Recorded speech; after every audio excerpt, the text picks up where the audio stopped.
Hello guys, welcome to Percy Fiction. So in this video, we will see, what if Percy was trasnfered to Nevermore Academy and fell in love with Enid and Wednesday? If you enjoy these kinds of stories, don't forget to show us some love by hitting the like button and subscribing to the channel.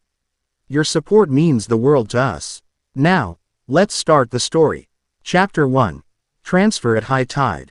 The first thing Percy heard was screaming and metal scraping stone, the kind of scrape you don't forget because it means something heavy is moving where it shouldn't. The second thing was water, too much of it, roaring down a tunnel that had been dry a breath ago. He didn't wait for permission. He sprinted toward the sound, ducked under a low arch, and hit the catacomb stairs two at a time. Torches along the wall guttered in the sudden draft. Ahead, the passage pinched into a throat, and that throat choked on students in black cloaks scrambling backward, masks askew. A nightshade initiation, if the whispered invite in his mailbox meant anything. Tradition, candles, pledges, none of which included drowning. A girl slipped on the wet step and went horizontal. Percy slid, caught her by the elbow, and set her upright without breaking pace. "Where?" he asked. She pointed with a shaking hand. "The cistern." Someone broke the seal. The tunnel opened to a circular chamber. The cistern should have been a placid bowl of school history and dust. It boiled instead. Water hammered the stone lip and punched in wrong directions, ricocheting off its own sew. Our face like it wanted to crawl up the walls. 3 masked initiates clung to iron rings, boots skidding. Another student, broad-shouldered, hair slicked to her cheekbones, braced the rope tied to them and bared her teeth. Bianca Barkley had the kind of presence that stiffened a room. "Pull," she snapped at the boys beside her. They pulled. The rope burned through wet hands. Percy stepped to the lip. The water bucked as if the basin had a heartbeat. He didn't bother with the Latin, or Greek, or old prayers from old summers. He put his hand out, fingers half open, like he might calm a horse. "Easy," he said, mostly to himself. The surge hit the wall opposite and came back hard enough to douse torches around the ring. Darkness jumped in like a thief. Someone yelled, high and panicked. The rope slid another foot. He inhaled and felt the room as a map of pressure. The spin of the water, the choke points in the tunnel, the microcurrents skittering along the stone. The force wasn't random, it was misdirected. Whoever had woken the cistern had spooked it. He didn't need to crush it. He needed to give it a better option. Percy lifted his left hand an inch and rolled his wrist. The water answered by leaning. Not much. Enough to find a path that didn't include slamming 6 kids into a wall. He opened his fingers and let the motion spiral. The current took the hint and began to turn, a lazy cyclone gathering its mind. The rope slackened by degrees. Bianca didn't look at him. She kept calling counts. Her jaw set. Good. The room didn't need awe. It needed discipline. "On 3, he said, in the pause between impacts. "On 3, you brace and let it carry them to me." Bianca glanced over, and in the split second the torchlight found her eyes, he saw calculation. Not trust yet. Acceptance of the most useful plan on offer. She nodded once. 1, 2, now. He tugged the air more than the water, the way you move a door that wants to open. The surge curled obediently, shouldered the initiates across the lip, and deposited them like stubborn luggage at Percy's boots. He grabbed the first cloak by the collar, rolled the kid behind him, did the same with the second, third, fourth. The water tried one more time to throw its weight. He let it spend itself and then, gently, loosened his grip. The chamber breathed. "Who broke the seal?" Bianca demanded, already angling to pivot from crisis to cause. A skinny boy half her height held up both hands. "I didn't. I just... Look. The stopper was there, and I thought." "Stop thinking," she said, not unkindly. Then, to Percy, "Who are you?" "Late," Percy said. He hooked a thumb over his shoulder toward the stairs. And apparently in the right place anyway. Before Bianca could answer, a crisp voice cracked the space like glass, "Masks off. Everyone up, now." Headmistress Weems didn't have to raise her voice often. People made room for it because it didn't leave room for anything else. She stood in the arch, immaculate in midnight blue, hair a perfect storm surge. Behind her, the school's concierge of trouble, Ajax, Yoko, and a staff member with a first aid kit, spilled into the chamber. Weems's gaze found the flooded lip, the shivering initiates, Bianca. And finally Percy. Her eyebrow lifted a hair. She was the kind of person who could lift an eyebrow and communicate 6 lawsuits and a scholarship offer.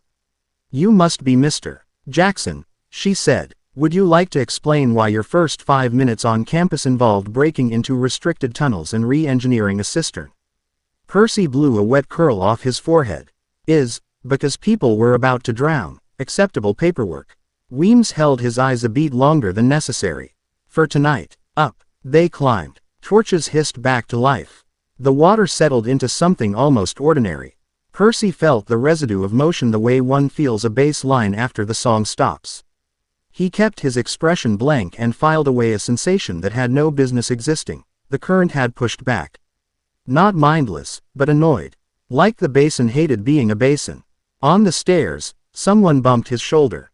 You didn't do half bad for a guy who just got here, Enid Sinclair said in a low voice. Bright hair plastered to her cheekbones. She had the kind of smile that could rally a room or a riot. Tonight, it looked like relief. Thanks, Percy said. Is this the official tour? You wish. I promise mine has fewer near-death experiences and at least one pastry. Tempting. She grinned. And dangerous. Up in the corridor, Weems sorted bodies with courtroom efficiency. Then nodded Percy and Bianca toward her office with 2 fingers. Percy's sneakers squeaked a map onto the marble. Wednesday Addams stood outside the door as if she'd been carved there. Black braids. Barely contained curiosity. She looked at Percy the way a locksmith looks at a lock they've never seen before. Wednesday, Weems said, I trust you can wait 5 minutes without dismantling anything. Wednesday's gaze never left Percy. I can do many things, headmistress. Patience is occasionally one of them. Weems steered Percy in. Enid drifted after them until Weems glanced over her shoulder, not unkind. And said, Ms. Sinclair, towels, tea, no commentary. On it. Enid winked at Percy before vanishing at a trot that probably violated 3 hall rules. Weems's office. Was all velvet bite and framed leverage. Photographs that told donors their names would be safe here, a window that stared down Jericho with basilisk calm. Weems took her seat. Bianca stood, arms folded. Because sitting when you could loom was a Barclay family trait. Let's clear 3 items, Weems said. Mr. Jackson, you were instructed to arrive, collect your schedule, and take a quiet tour. You were not instructed to field test the plumbing with the nightshades. I was not given a script for sudden floods, Percy said. I went where the screaming was. Good, Bianca said. He went where the screaming was. Weems flicked her a glance. Ms. Barclay. Bianca made an immaculate. Fine, I'm done. Faison leaned against the bookshelf, casual as a loaded crossbow. Weems laced her fingers. Item 2. Your transfer file is unusually redacted, Mr. Jackson. I agreed to the non-disclosure for reasons you and I will not discuss in front of students. But understand this clearly. Nevermore is not a hideout. We are a school. If you bring your enemies with you. I didn't invite anyone, Percy said. But I'm not naive. People who hate my kind don't need invitations. Weems didn't blink. Item 3. The tunnels are restricted for a reason. The Nightshade Society is a legacy organization. I tolerate their theatrics because it keeps certain alumni donations reliable. If any of their theatrics endangers my students, I shut it down. Consider this a global warning. To them or to me? Percy asked. Yes, Weems said. The office door opened without a knock. Wednesday walked in with a towel, a teacup, and the kind of audacity that gets mistaken for rudeness when it's actually efficiency. Enid materialized behind her with a stack of towels like a rainbow cloud had been wrung out and re-knit. Tea, Wednesday said, handing it to Percy. You look like you won a fight with an elevator shaft. It's the look this fall, Enid said, passing him a towel so soft it felt like a good decision. Also, I would like to register my formal complaint that you made a dramatic entrance without me. Filed, Percy said. He wiped his face. Is this normal? Define. Normal. Wednesday said. For this school, no, she said. But it will be. Weems stood. Ms. Addams, you wanted a quiet semester. I still do, Wednesday said. I'm better at wanting than getting. Bianca pushed off the shelf. If that's all, headmistress, I'll go explain to our freshmen that if they touch anything that looks like a sacred plug, they lose finger privileges. That would be splendid, Weems said. And the word, splendid, did not sound like a party. Mr. Jackson, Mississippi, Sinclair will show you to your room. Tomorrow, classes, and I expect no more heroics from any of you. Wednesday didn't promise anything. Enid saluted with the towel. Percy sipped tea hot enough to scald and nodded. I'll do my best. Do better, Weems said, and dismissed them. Enid's tour moved at the speed of gossip. She had a running commentary for every corridor. Who shipped whose roommate with their mortal enemy, which gargoyle looked like it knew your secrets, which vending machine ate coins only when it smelled fear. Percy listened, half smiling, eyes flicking to the corners where tiny domes hung like punctuation marks. Most schools had cameras. Nevermore had cameras that tried very hard to look like they'd always been part of the architecture. He stopped under one. What? Enid asked. That dome isn't school issue, he said. She squinted up. How can you tell? Wiring's too new. Mount bolts don't match the brass. And it's aimed at a hallway that mostly sees plant carts. Okay, weirdo. Welcome. She tipped her head, curious. Paranoid or experienced? Yes, Percy said. They reached the dorm. Enid unlocked a door with a key fob shaped like a wolf paw. The room smelled like fabric softener, nail polish, and a hint of rain. 2 beds. One made like a military ad, one piled with blankets in shades of sunlight. The latter was Enid's. The former was empty and perfect and waiting. Your side, she said, pointing at the squared-away bed. We keep it civilized. Wednesday's next door. You'll hear typing at 3 a.m. And make your peace with it. He dropped his duffel. I've made peace with worse. How ominous. She flopped into a beanbag. You saved 4 kids in 8 seconds. That should buy you, like, 3 questions. Ask, is Bianca going to make me duel her at dawn? Probably more like after lunch. She hates being surprised and loves establishing pecking order. If it helps, losing to her isn't shameful. Winning is how you make enemies. Good to know, he said. What's the rule about? Showing what you can do. Technically, do it discreetly, or at a fundraiser where donors will cry and write checks. Practically, don't blow up the greenhouse, and tell Wednesday first if it's going to be interesting. Enid hugged a pillow. Your turn. What do you want this place to be for you? Not a battlefield, Percy said. She studied him, some of the glitter of her usual expression dimming to something sharper. We don't get to choose when people make our homes into battlegrounds. I know. He rubbed a towel over his hair, buying a second. That's why I'm here, to learn how not to let them. That answer just bought you a pastry, Enid said, popping up. Come on. They detoured through a corridor that smelled like cinnamon and treachery. The vending machine at the end had a hand-lettered sign. Cash only, because cards are for mortals. Enid punched AC, owed and extracted 2 golden things that looked illegal in 3 states. Technically, this is student-run, she said around a mouthful. Unofficially, this is how we keep each other from burning out. He bit into his. The sugar ambushed him. Okay, I'm in, obviously. She brushed crumbs off her leggings with violent affection. Okay, one last stop before you face the criterion. The what? The Adams evaluation. Enid nodded toward the courtyard.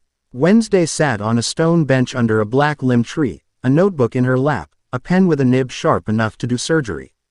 The courtyard fountain whispered. The water lapped against its edge and made a small sound like it was checking for exits. Mr.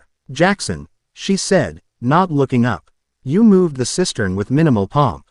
Points for that. Do I get a grade? Not yet. Wednesday closed the notebook and rose. Come. She led them across the courtyard and into a maintenance corridor where the air grew cooler and the lights hummed with dim bureaucratic guilt. She stopped at a locked door and pulled out a narrow tool that had never been in any catalog. 2 clicks and the door unlaced itself. Do you always break in first and ask questions never? Percy asked. I asked the door, Wednesday said. It said yes. The room beyond held pipes and shut-off valves and a smell of old iron. Also a woman in a janitor's uniform with a toolbox that, on second look, didn't hold wrenches. She was tracing the seam of a pipe with a device that sounded like a Geiger counter and looked like a taser had mated with a flute. She turned at the door's whisper. Her face did a thing professionals train out of their faces, genuine surprise. Then it did the thing professionals train into their faces, bored challenge. Maintenance, she said. Closed. Wednesday tilted her head. To whom? Staff only. Enid gave Percy a tiny nod. He stepped sideways, casually enough to make it plausible, blocking the woman's angle to the door. What's that instrument? He asked. Leak detector. Funny, Wednesday said. This building doesn't leak, it seeps. Different complaint. She stepped to the wall and brushed her fingers over a hairline crack. Her expression didn't change, but Percy watched her pupils flare, just a fraction, the way they did when a mind slid inside a memory. You erased 12 minutes from the hallway camera near the catacomb stairs.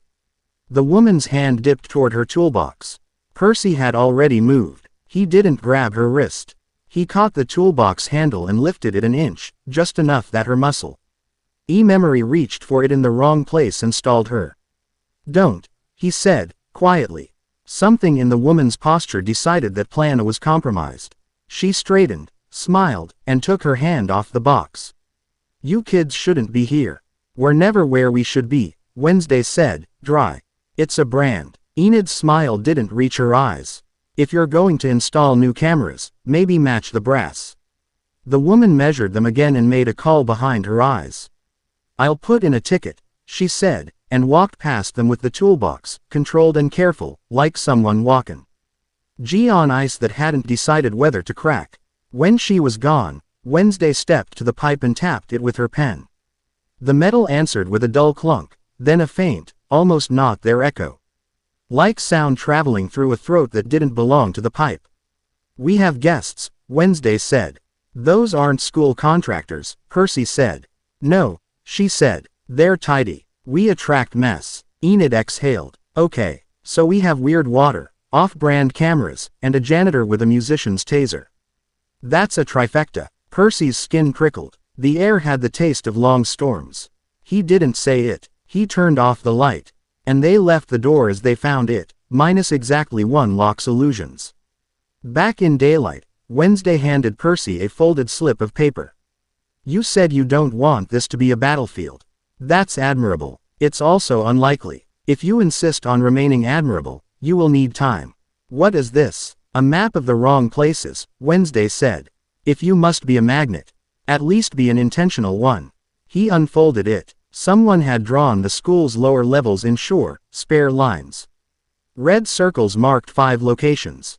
He recognized 2, the cistern and the maintenance room. The others pricked like splinters in the reflexive map behind his eyes. How did you? I walked, Wednesday said.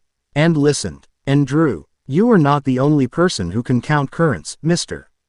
Jackson. Mine are just drier. Enid bumped his shoulder. She means she's a genius gremlin. You'll get used to her. I'm ungettable, Wednesday said. Don't flatter yourself, Enid said, affectionate. The bell carved the afternoon into the next hour.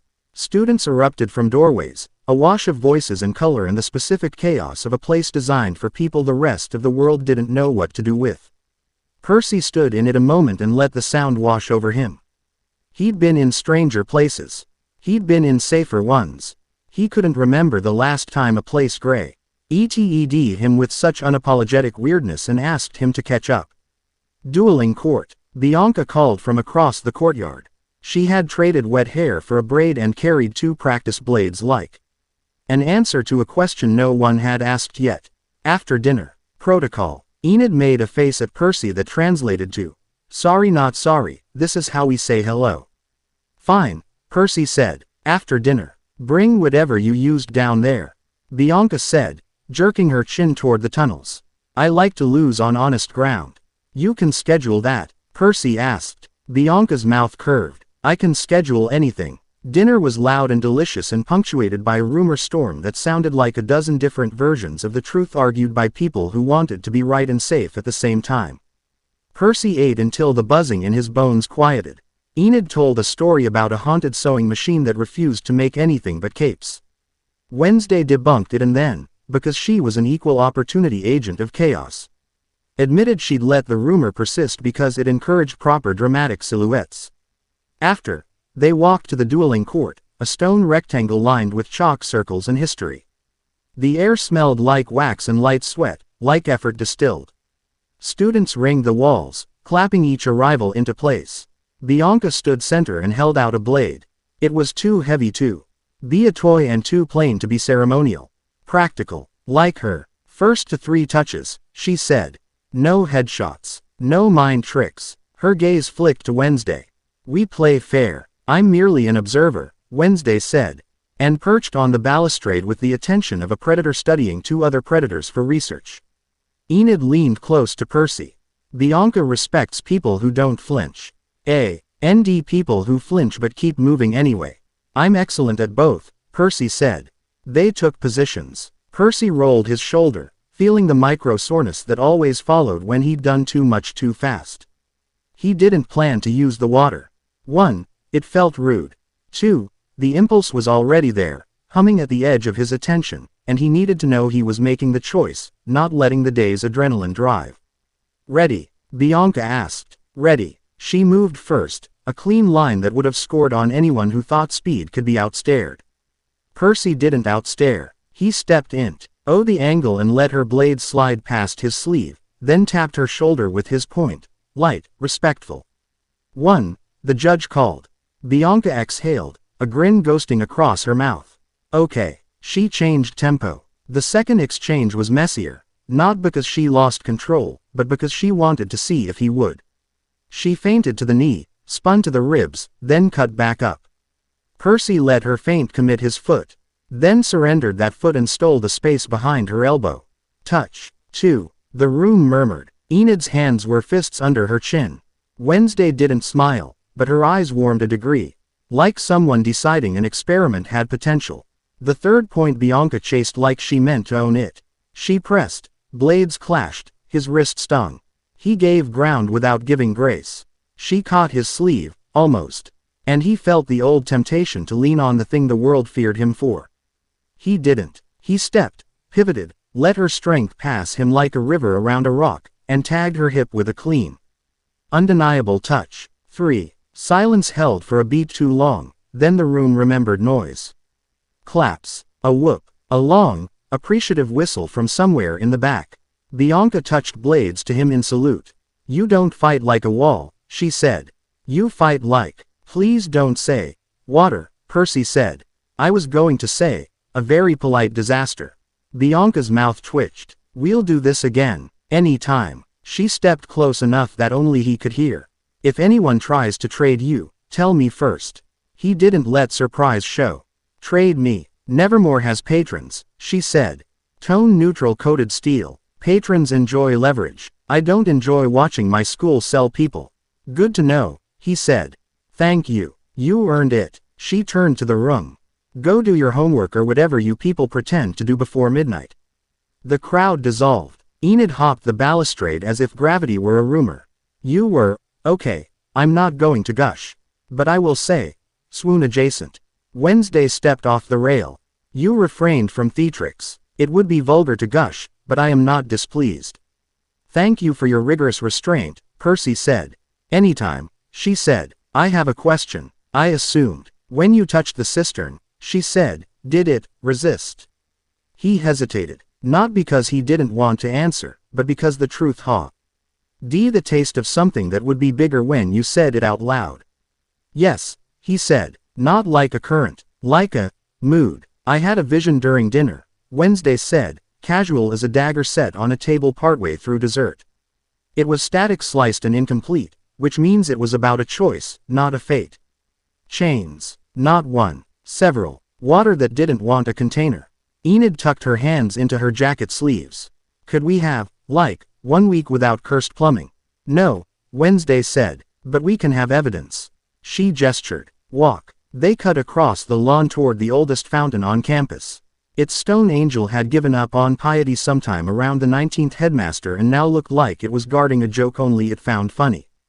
Percy watched the water's surface the peripheral part of his attention that could see motion without looking for it.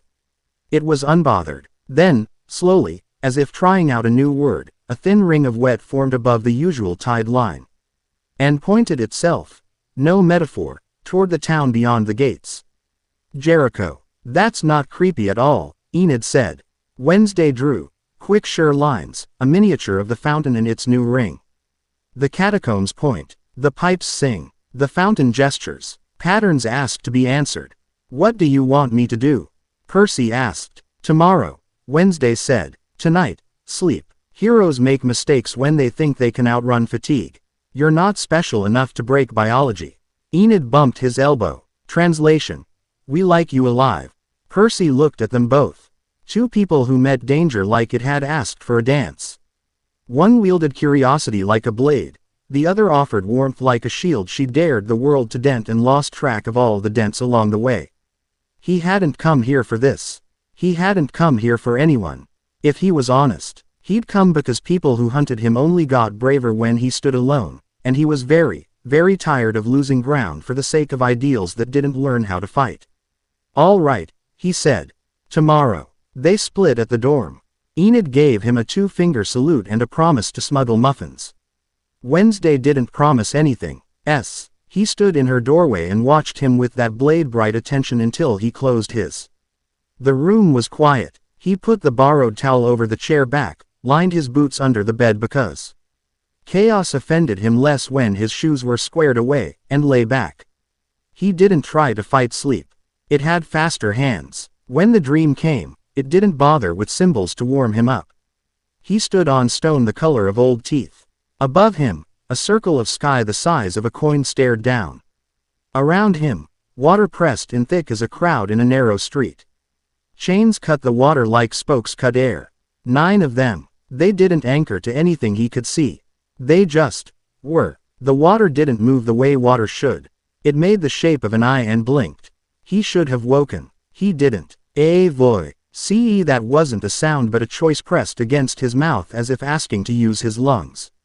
Bearer, it said, and the word wasn't English or Greek or Latin. It was the architecture of a promise. Bearer. Choose. What? Percy asked, breathing water as if that had always been the plan. Choose what? The ring of the quarry mouth narrowed until it was a pinprick. The chains vibrated at a frequency his jaw felt. And across the distance between what he wanted and what the world would allow, something old and tired and furious opened one vast lid. Choose whou or when they make you a weapon, the knot voice pressed. Choose where you end. The surface puckered. He reached for it, not with hands or power, just with the strange stubborn thing that had kept him alive this long, refusal to be an object. The water surged like laughter or cruelty or both. The chains thrummed. The eye tightened on him. And beneath everything, faint and far and real, a human noise threaded through, a clock ticking in a quiet room, a dorm settling. A radiator knocking, Enid murmuring in her sleep through the wall, Wednesday's keyboard in the next room firing soft and relentless. He chose. No, he said, to the idea of being aimed, to the idea of being traded, to the idea of losing himself in something vast just because vastness impressed. I won't be your weapon either. The eye didn't close. It didn't blink. It considered. Then the water let him fall. He woke to dark and the hum of the building and a sweat that tasted like salt. He stared at the ceiling until the lines resolved into a sensible grid. He listened for Enid's low sleep hum. He listened for Wednesday's keys. Both sounds existed. He exhaled. It was enough. From the hallway, faint as a suggestion, came the sound of footsteps too measured for a student. He didn't get up. He counted them to the camera dome in the plant cart corridor. They stopped there. A soft click. Then another. Not a kid with mischief. A professional with a schedule. Welcome to school, Percy muttered. His heart slowed by degrees. The bed cooled under him. Dawn sat somewhere on the far side of the horizon and checked its watch. He closed his eyes again, not to chase the dream, but to fix the sensation of that gaze, that demand, and his answer. If the quarry wanted a conversation, it would get one. On his terms. If the people with fake cameras wanted to take him, they'd have to walk through a girl who fought like sunlight and a girl who interrogated fate until it confessed, and 100 kids who didn't fit anywhere else and deserved to. He wasn't what he'd been. He wasn't what they'd make. He could be new here, if he did the work and refused the shortcuts. When sleep took him again, it did it with a light hand, like a friend nudging him down the last step. Chapter 1 End. Chapter 2. Claws, Cards, and Cameras. The morning started with Enid knocking on Percy's door with her forehead. The sound was weirdly cheerful. "Up," she said through the wood. "You can nap when you're dead, which we will carefully avoid." Percy rolled out of bed, found his shoes with one foot, and opened the door. Enid already had 2 paper cups in a cardboard tray, coffee, and a muffin that probably violates school policy. "Do we have a policy that bans happiness?" "We have many," she said. "Come on." Classes were a blur, the good kind. Botany with a professor who treated carnivorous plants like colleagues. Literature with a teacher who insisted villain monologues should be taxed. Between bells, Percy mapped hallways and counted cameras. By lunch, he knew where 3 domes didn't match their brackets, where 2 seams in the ceiling had been opened and closed recently, and that Weems watched the dining hall like a queen playing speed chess. "Tonight is Cup draft," Enid said as they slid their trays onto a bench. "You don't have to join a team. You can be boring. There's nothing wrong with being boring. Is there a middle option? Watch with snacks and cheer impolitely." Quote, "I'm gifted at that." Across the table, Wednesday pushed a bowl of something pale around with her spoon as if daring it to be interesting. "I want you both at the east roof after last bell," she said. "Bring eyes and patience." "Eyes I have," Enid said. "Patience is on backorder." "Borrow mine," Wednesday said, deadpan. The roof was a rectangle of tar and gravel framed by a waist-high wall and gargoyles bored from watching teenagers pretend they weren't watched. Enid lay on her stomach like a cat at a windowsill. Percy knelt, elbows on stone, and let his gaze soften until motion separated itself from color. 2 maintenance workers crossed the quadrangle below, pushing a cart that didn't rattle. Neither wore the school badge. One paused, reached up, and twisted a camera dome a 1/4 inch. "Subtle," Enid whispered. "They want the angle on the stairs," Percy said. Wednesday had a small field journal open. She drew in neat, efficient strokes without looking at her hand. "They're looping 12-minute segments," she said. "Midday yesterday. Last night at 3. This morning before first bell." "Why those times?" Enid asked. "Testing reaction windows," Percy said. "Crowd, quiet, mixed." Enid shot him a look. "You make everything sound like we're already in a heist." "We are," Wednesday said. "We just haven't given it a name yet." Percy tracked the cart. The worker with the clipped stride had the body language of a person who knew what a chase felt like and would prefer to avoid one. At the south end of the courtyard, they topped at a drain with a grate stamped 1898. The clipped one unrolled a cable and fed a sensor into the pipe. "Leak detector," Enid said. "Resonance reader," Wednesday said. "If they were checking pressure, they'd start at the boiler. They're looking for shape, patterns in flow," Percy said. "Imagine if water had a heartbeat." "It does," Wednesday said softly. Enid shivered. "Okay, I hate that." They trailed the cart down 2 more corridors from above, then broke off when the bell sent the school back into motion. At the stairwell, Enid tugged Percy's sleeve. "We're going to be late if we don't sprint. And by we, I mean you, because Wednesday runs on bureau time." "I'm fast," Wednesday said. "You teleport," Enid said. "There's a difference." They made it to history before the door closed. Weems did a walk through the period after, speaking like she always had somewhere else to be. Her gaze brushed Percy and slid on, the way a driver's eyes skip a pothole they've memorized. In the hall, Bianca intercepted Percy with a hand on his chest that didn't bother to play coy. "We need to talk," she said. "Hi," Enid said. "Nice to see you too." "Hello, Enid," Bianca said without looking away from Percy. "About last night. Credit where it's due.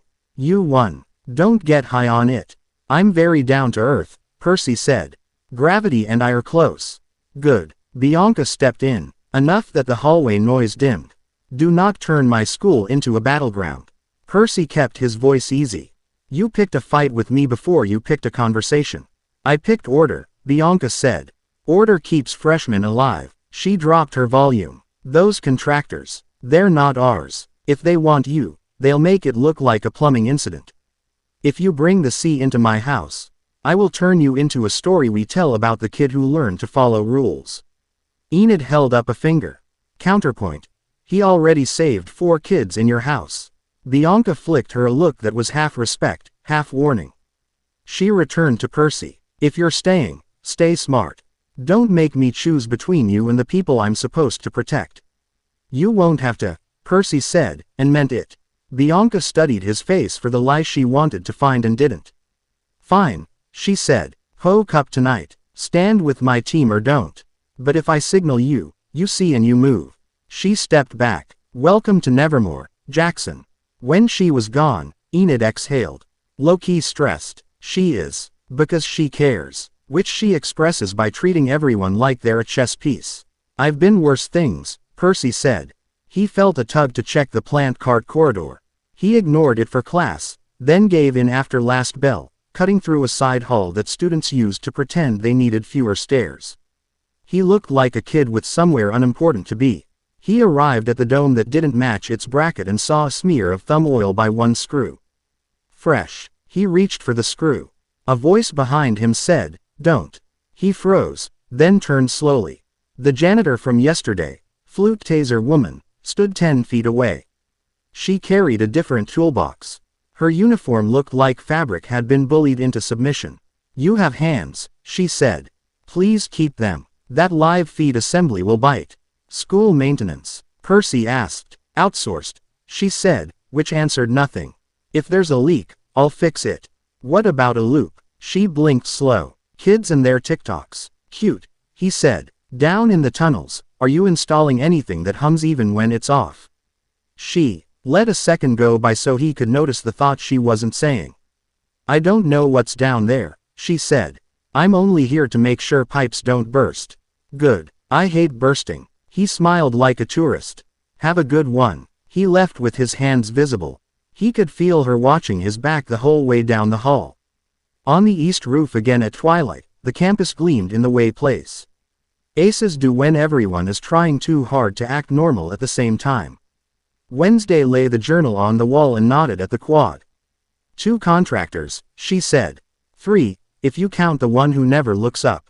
We counting her why? Enid asked, squeezing a stress ball shaped like a moon. She bores me on purpose. She's the supervisor, Wednesday said. Supervisors bore. They also sign purchase orders for tools that don't exist. Quote, Percy watched the third worker, late 30s, hair in a nondescript bun. Her uniform fit too well. She had the posture of someone who slept with a phone under her pillow and dreamed in contingency plans. She turned her head just enough to scan the upper windows without moving her eyes. Not trying to go unseen. Trying to be the kind of scene that read as background. "Null," Percy said. "What?" Enid asked. He let the word sit a second. He hadn't meant to say it. The syllable tasted like metal. Not a name. A type. Black Ops Angle. Anti. My kind. Wednesday's pen paused on the page. Evidence. He gestured at the gear that wasn't standard, the way the supervisor's hand rested near a pocket where you'd keep a foldable device that killed the right kind of magic in a 5-meter radius. Pattern recognition. Wednesday accepted that like she accepted gravity, provisionally and with an appetite for proof. Then we test, she said. Tonight is Cup draft, Enid said. If we don't show, people notice. If we show, we can get a read on the room. If they're aiming at you, they like crowds, noise covers noise. Let's do both, Percy said. The Cup draft was part pep rally, part auction, part hurricane. Each house sent captains to the stage. Bianca stood at the center like an argument you couldn't win and didn't want to. Banners dropped. A drumline materialized. Weems smiled for donors and none of the students. New blood, someone in the bleachers said as Percy and Enid took their seats. Always changes the odds. Wednesday slip. Ed in on Percy's other side and handed him a program that was definitely not an official program. On the back, she'd sketched the lower corridors and 5 red circles. I need you to be exactly as obvious as you plan to be, she murmured. That's confusing. I want the cameras to see you see them, she said. Then we watch what they do with the data. Bianca went first, naming picks with ruthless efficiency. When her turn came to choose a wildcard, she lifted the mic. Jackson, she said. The bleachers murmured. Enid elbowed him. You going? I said I'd stand where she signaled, Percy said. He jogged down the steps, took the hand Bianca offered, and tried not to think about the lenses turning toward him like flowers toward the sun. Bianca spoke for the crowd, not for him. He's quick, she said. He listens. He fights like a polite disaster. That's the team we're building. Polite laughter. Weems's smile did not change. Percy turned and scanned the far wall casually. 2 domes. One blinked red. The other did not. The unblinking one had a reflection that should not have been there. A faint, ghostly movement out of phase with the room. Someone was inserting a loop live. Enid, Percy said without moving his mouth. Stage right, under the banner. Check the floor vent. She was already moving because Enid believed in being where you'd be useful before anyone thought to ask. She crouched, tie-dyed nails flicking the grate up. Behind the slats, a cable thicker than anything that belonged in a vent lay like a snake pretending to be a rope. Cute, she mouthed. Wednesday didn't look up. Don't touch it. Would never, Enid whispered, and left the grate askew by a 1/4 inch, a breadcrumb for anyone watching too closely. The draft rolled. Percy sat beside Bianca while her lieutenants jotted notes. She handed him a water bottle. Drink. Try not to glow. Is that an option? Not for you, she said. Smile like you don't have problems. People tell you more when they think you're happy. I'm ecstatic. Good. She capped her pen. After the draft, we're walking through the boiler room. If you smell something wrong, say it out loud. My compliments to the coach, he said. Bianca didn't quite smile. You can call me that when we win. The draft ended in a wash of noise. Students spilled into hallways like confetti.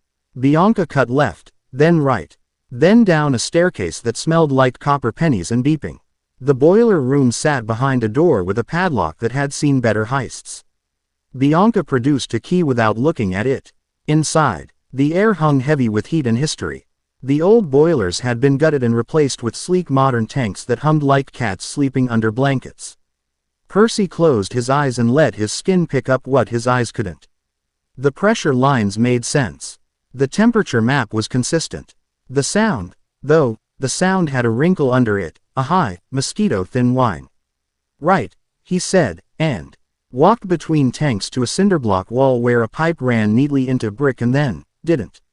On the other side of that wall, someone had cut and rerouted. Bianca knocked her knuckles on the cinderblock. It answered with a hollow note. New work, she said. Not ours. Can we open it? Enid asked, bouncing on her toes.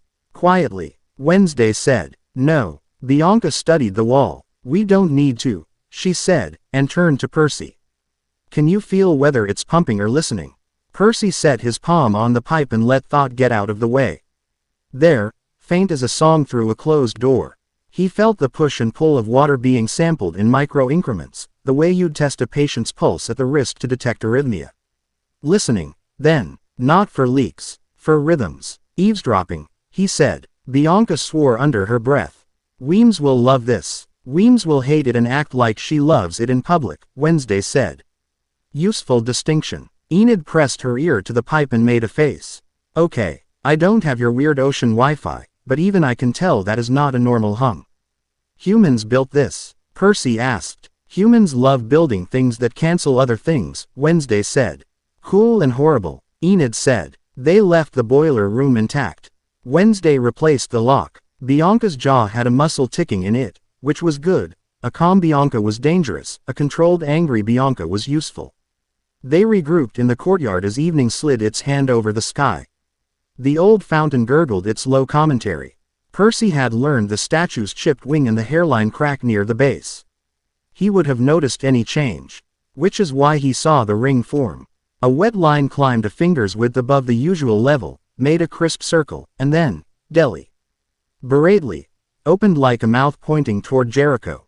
The gesture held for 3 seconds, collapsed, and left only ripple residue. Not subtle, Enid said. Water wants out, Percy said. Or it wants company, Wednesday said. She drew the ring, the mouth, the orientation to the town. Tomorrow, we go under. Under where? Enid said. The gardens, Wednesday said. There's a hatch the nightish. Aides pretend they lost the key to because it makes them feel powerful. They didn't lose it. She pulled a slender piece of metal from her sleeve. I borrowed it. You stole it, Enid said. I liberated it from unnecessary custody. Wednesday said, Prim. Bianca will meet us. We will proceed in a manner that is technically without permission but absolutely within reason. Percy checked the far wall again. The unblinking camera still didn't blink. A faint reflection moved out of sync with them, like a delayed echo. Whoever ran the loop had decided he was a fixed point and had scripted him into the background. He felt oddly honored. Watch your phone, he told Enid. If they push a network update, don't accept it. Why? Because it will be an excuse to brick your camera during an unexpected outage. Enid slid her phone into her jacket inside pocket and patted it. Got it. Also, good date talk. You should hear my speech on proper door hinges, Percy said. Save it, she said. Third date material. Wednesday didn't comment. Her eyes had gone far in that way that meant a vision was nudging her brain like a cat you hadn't fed yet. She blinked, cleared it, and shook her head once. Not now, she said softly. To the future or to herself. They split for the evening storm of homework and excuses. On the way back to the dorms, Percy caught Bianca's eye near the stairwell. She didn't slow. 6 a.m., she said without stopping. Greenhouse door. Don't be late. For what? He called after her. For learning the difference between secrets and leverage, she said, and vanished into a knot of students. Enid bumped his hip with hers. She does like you. She threatened me twice and recruited me once. Bianca affection, Enid said. It's real if you need a spreadsheet to track it. They climbed the dorm stairs. At the landing, Percy paused and glanced down the side corridor toward the plant cart. The dome had shifted a hair. Fresh finger oil glistened in the light. He didn't go. He was learning. That counted. In the room, Enid gathered a pile of notes and colorful tabs like a brilliant raccoon. I'm doing a social plan for Poke Up, she said. We need chants, and glitter, and a banner that says we bite. What about we don't leak? Percy said, falling onto his bed. Enid's eyes sparked. Oh, that's good. He watched her tape a marker to a yurst. It can start sketching letters on butcher paper.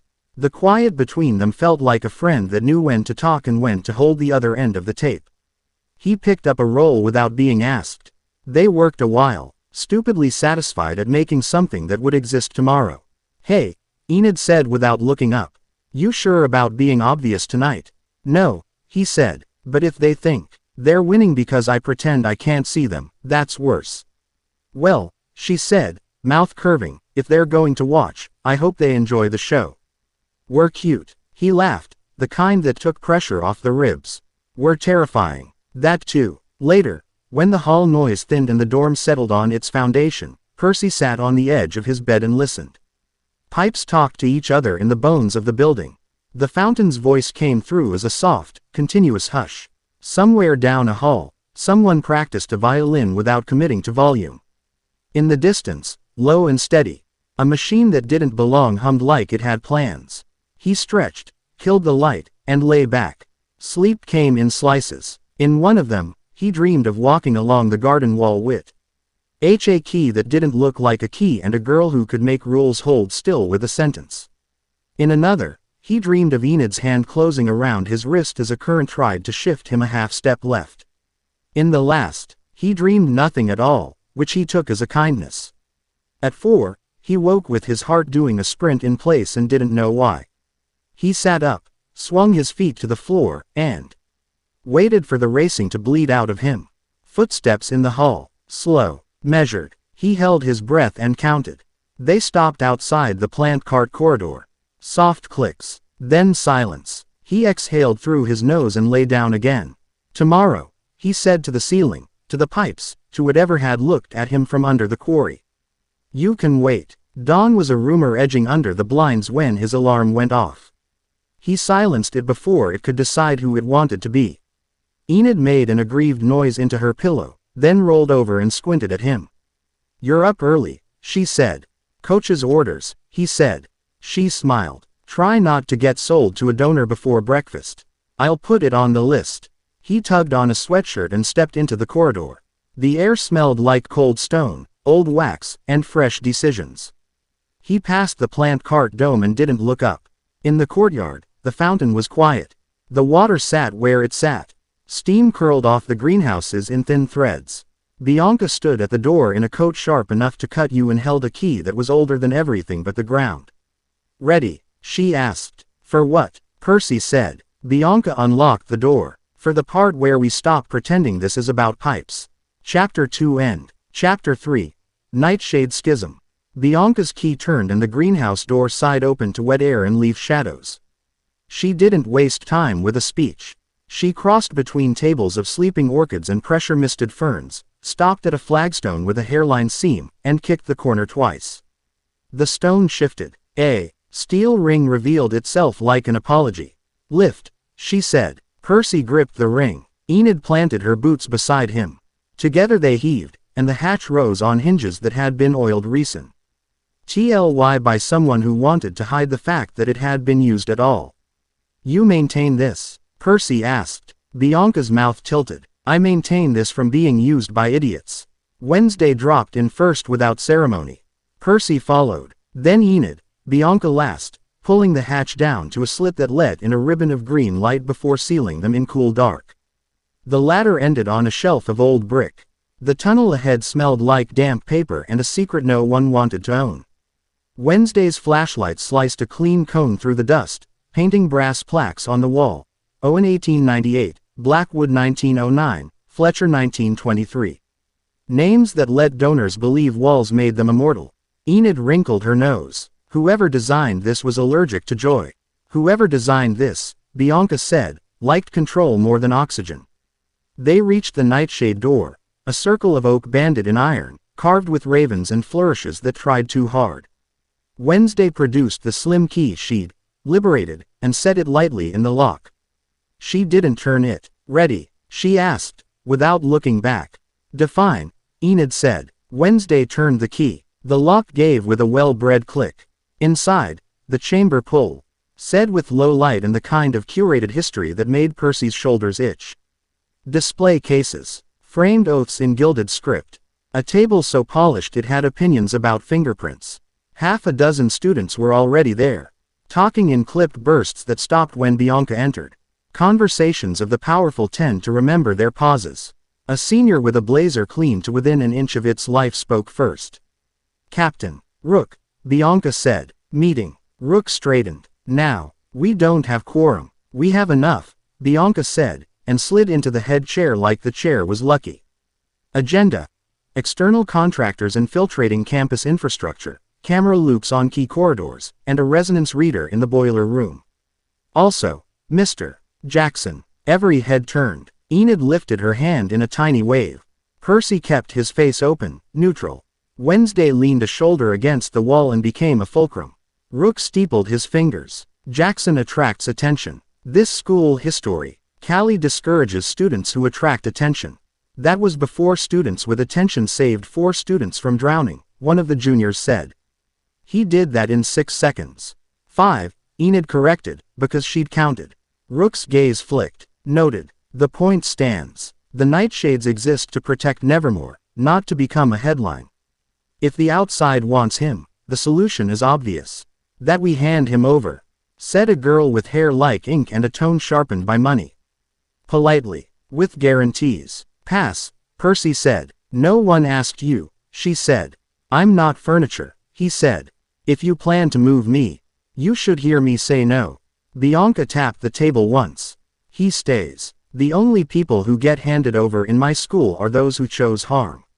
Rook pivoted. Then we weaponize him. No, Percy said. Also no, Bianca said at the same time. She didn't flinch at the double. He's not a weapon. He's a student. Rook's smile was precise. Captain, that distinction is idealistic. Useful, Bianca said. Idealism is a tool when it keeps your people human. Humanity is a luxury, the ink-haired girl said. Wednesday's voice slipped into the space like a scalpel. Humanity is our only long-term competitive advantage.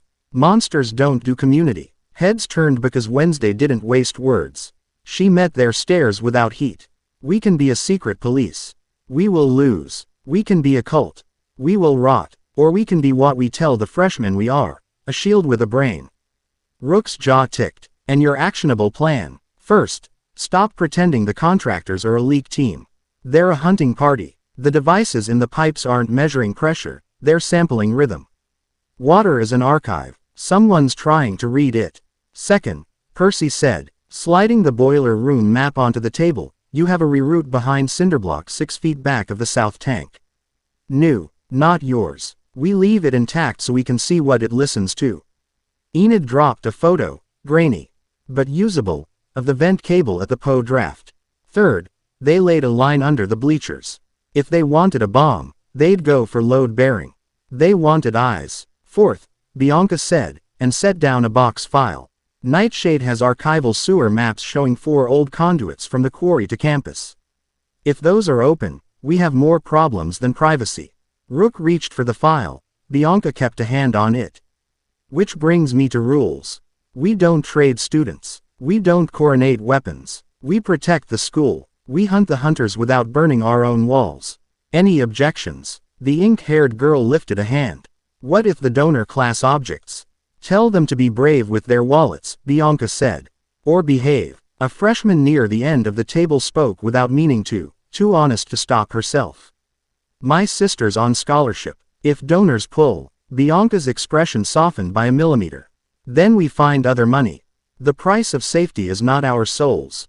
Rook leaned back, inspiring, unfunded. He turned to Percy. If you stay, you accept Nightshade oversight. Percy glanced at Wednesday. She gave him a fractional nod that said, autonomy matters, choose the constraint you can live with. He looked back at Rook. I accept cooperation. Oversight implies I'm a department. Rook's smile sharpened. Bianca's hand flattened on the file. Enid caught Percy's sleeve under the table. A brief squeeze that translated to whatever happens, I'm here. Compromise, Bianca said. We coordinate. No one freelances in hot zones. If I call retreat, you retreat. Percy considered it. If I see a kid about to get hurt and your call is slow, I move. Bianca didn't argue. You move. And you tell me why before I have to read it on a student blog. Wednesday eased the file from under Bianca's palm and flipped it open. The old parchment maps smelled like cellars and pride. She skimmed dates, then planted a finger on a faded line. Here, she said, under the east lawn. This conduit runs directly toward the quarry. Rook peered. That was sealed in 1961. By whom? Wednesday asked. By whom? As a question for ceremonies, Bianca said. Today, we figure out, with what? They split into 2 teams. Bianca with Rook and 2 seniors to sweep the east lawn and check the seal. Wednesday, Enid, Percy to recon the catacomb branch that matched the map's angles. You sure you want the freshmen with you? Rook asked Bianca, cut corner of politeness showing. Bianca's smile did not show teeth. The freshmen saved your pledges.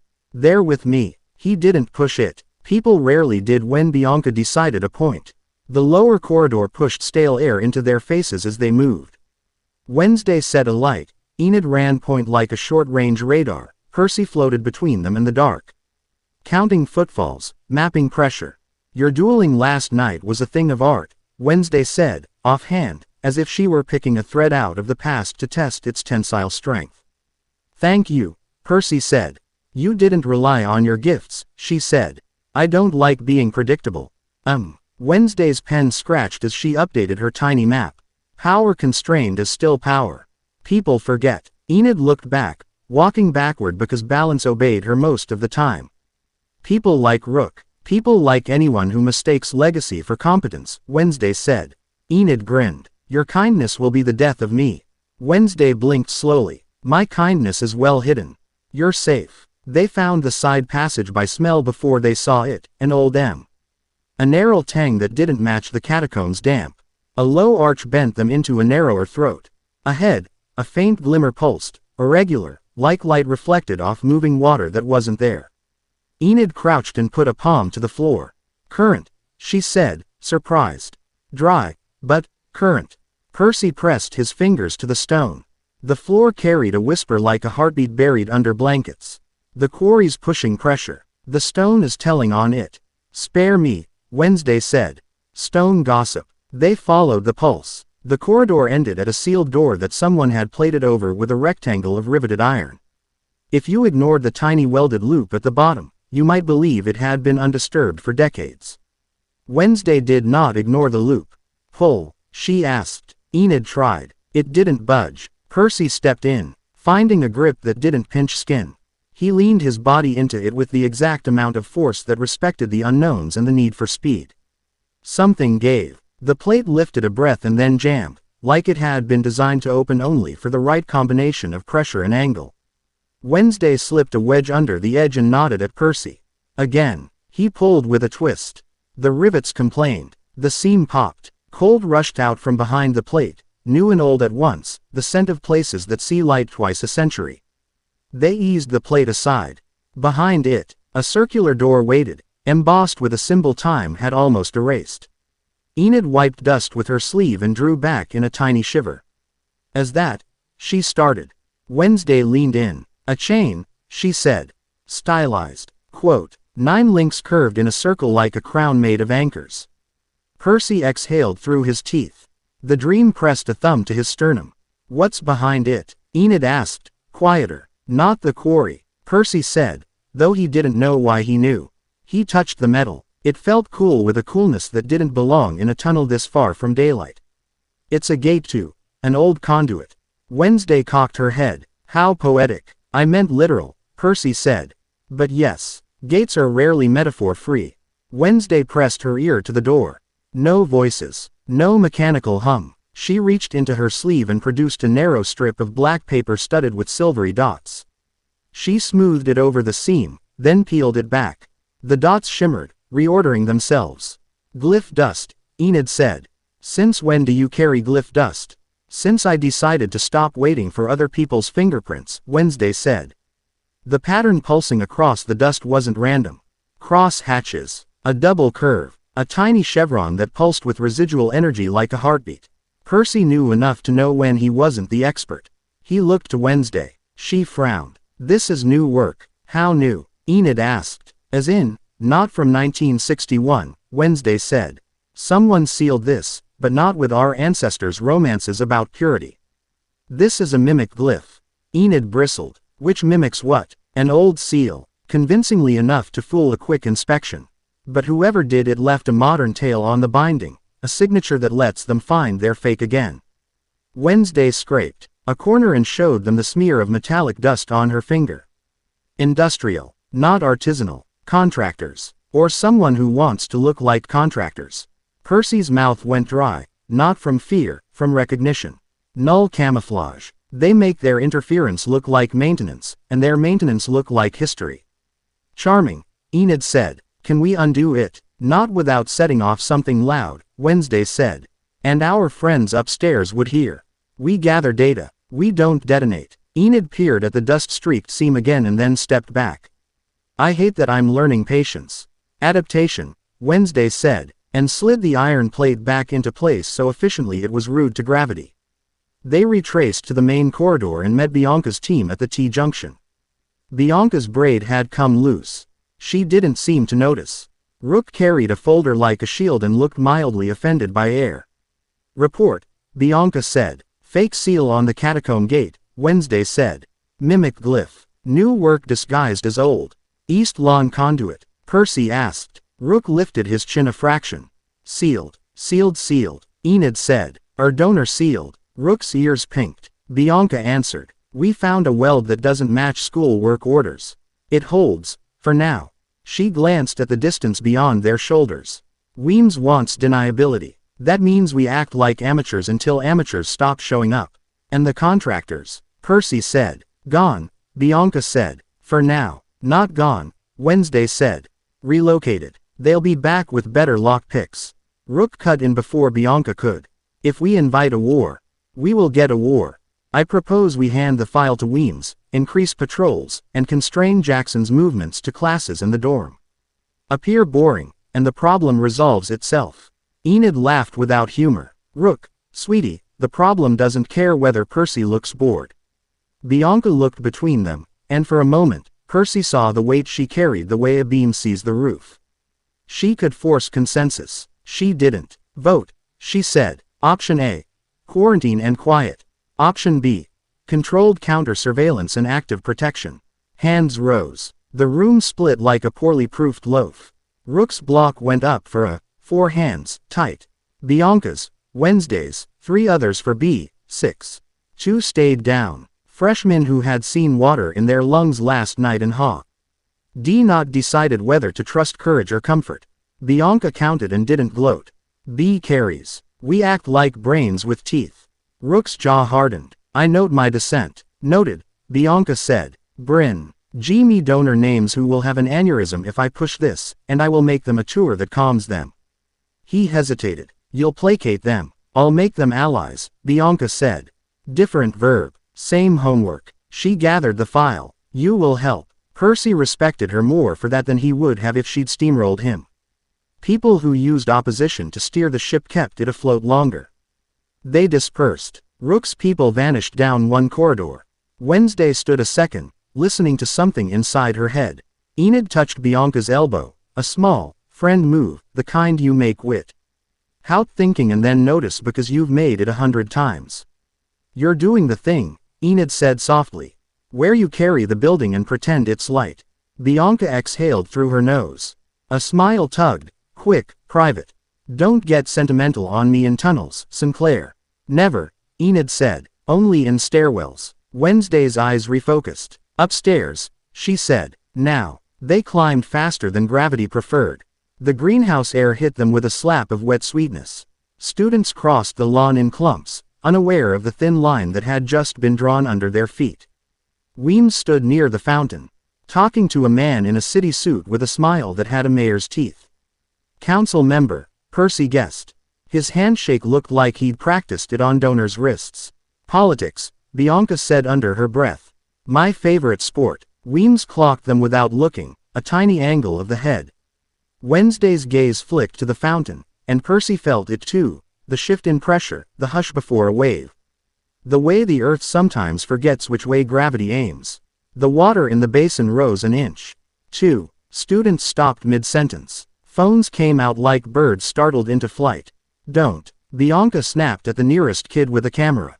Not you. The water didn't splash. It drew itself into a crisp ring again and, with slow, petty precision, rotated to point at the town. A murmur rolled through the courtyard.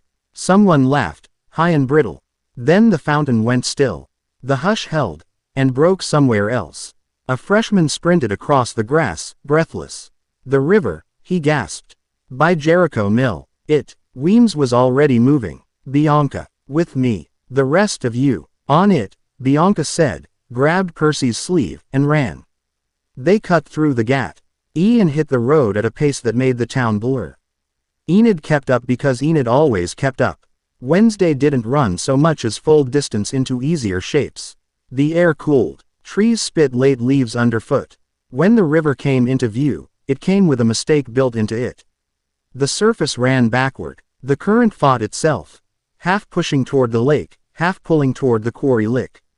A long breath taken in the wrong direction. A tour barge near the dock yawned and rocked, its captain swearing into a radio that didn't know how to help. Ropes, Bianca said. Percy didn't waste a word. He took one coil, tossed the loop to a piling, braced. Enid vaulted the rail and snatched a sliding kid by the backpack strap, yanking them flat. Wednesday stepped to the boat's prow, closed her eyes for one calm count, and spoke 3 words to the captain that put the boat exactly where it needed to be to not shatter against the dock. It wasn't magic. It was geometry delivered like a command. The current bucked. Percy leaned into it and refused to let it choose. He didn't bend the river. He convinced it that the path of least resistance would make it look clever. The line eased. The boat kissed the fender instead of biting. Off, Bianca barked, and tourists obeyed the tone before they obeyed the word. She relieved a crying parent of a toddler with the efficiency of someone who had rescued people from worse. Enid counted heads, pointing, pairing, pushing. Wednesday scanned faces like she was indexing the day for later use. The backward pull slowed, stuttered, hiccuped, and then, like a pet caught doing the wrong trick, the river remembered its direction and flowed the way it had all the years before and all the years it pretended it would continue. Percy let the rope go slack. The captain sagged onto a bench and covered his face with both hands. No one cheered. Even the idiots with phones kept their screens down, spooked out of their reflex to document by the feeling that a rumor had just looked them in the eyes. Weems arrived with the councilman huffing half a step behind, the town sheriff in his wake. The sheriff looked like someone who had walked long nights and didn't like mysteries. What happened? Weems asked, gaze slicing for facts she could spend. Anomalous reversal, Wednesday said. Duration. 6 seconds. 7, Percy said, not arguing. 6.5, Enid said. Halfway a joke to force breath back into the bystanders, halfway not. The councilman had his version of concern strapped on like a tie. Is this a Nevermore incident? Weems didn't twitch. This is a river behaving weirdly. We will assist your office in the appropriate data collection. Appropriate, the councilman repeated, tasting it.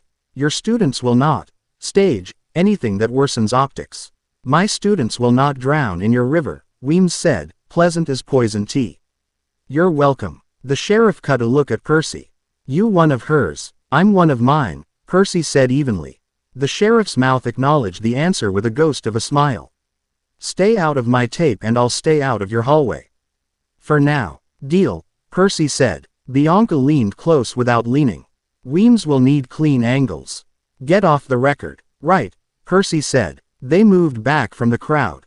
Enid's hands shook 3 minutes later, only then, when she decided it was allowed. Percy bumped her shoulder. She bumped back. Did the water talk to you? She asked, half teasing, half not. It tried to recruit me, he said. Rude, she said. Wednesday's gaze was on the river, but her voice was with them. This wasn't the null, she said. They don't make rivers reverse. This was the thing under the quarry saying hello to the town. Or warning us, Enid said. Warnings are polite, Wednesday said.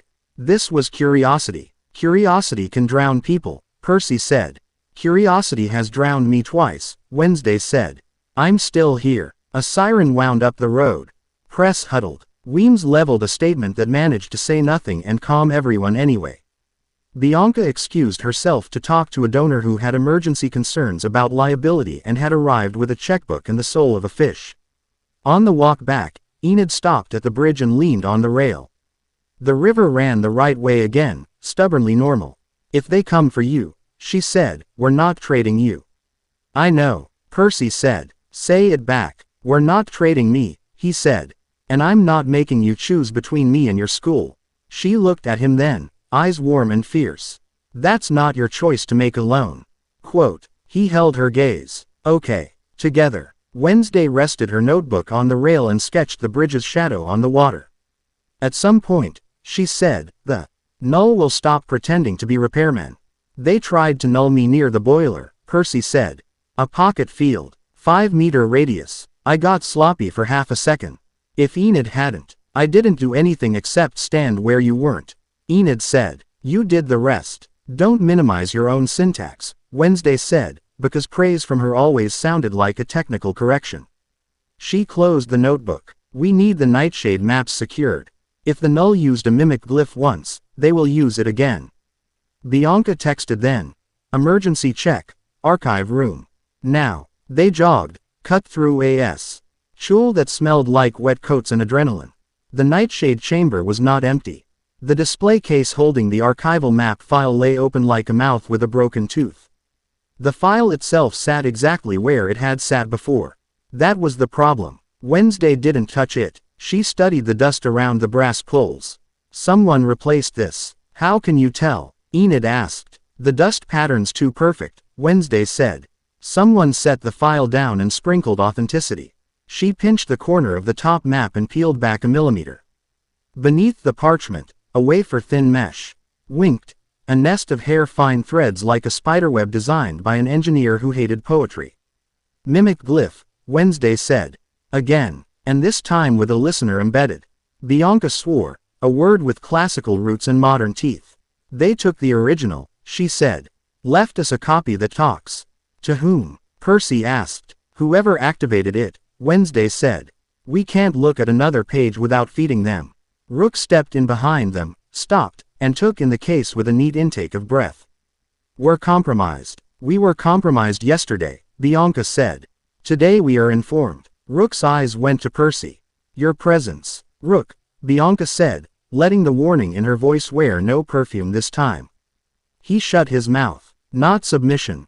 Calibration. Wednesday pulled a slim case from her pocket, opened it. and lifted out a paintbrush no wider than a finger bone.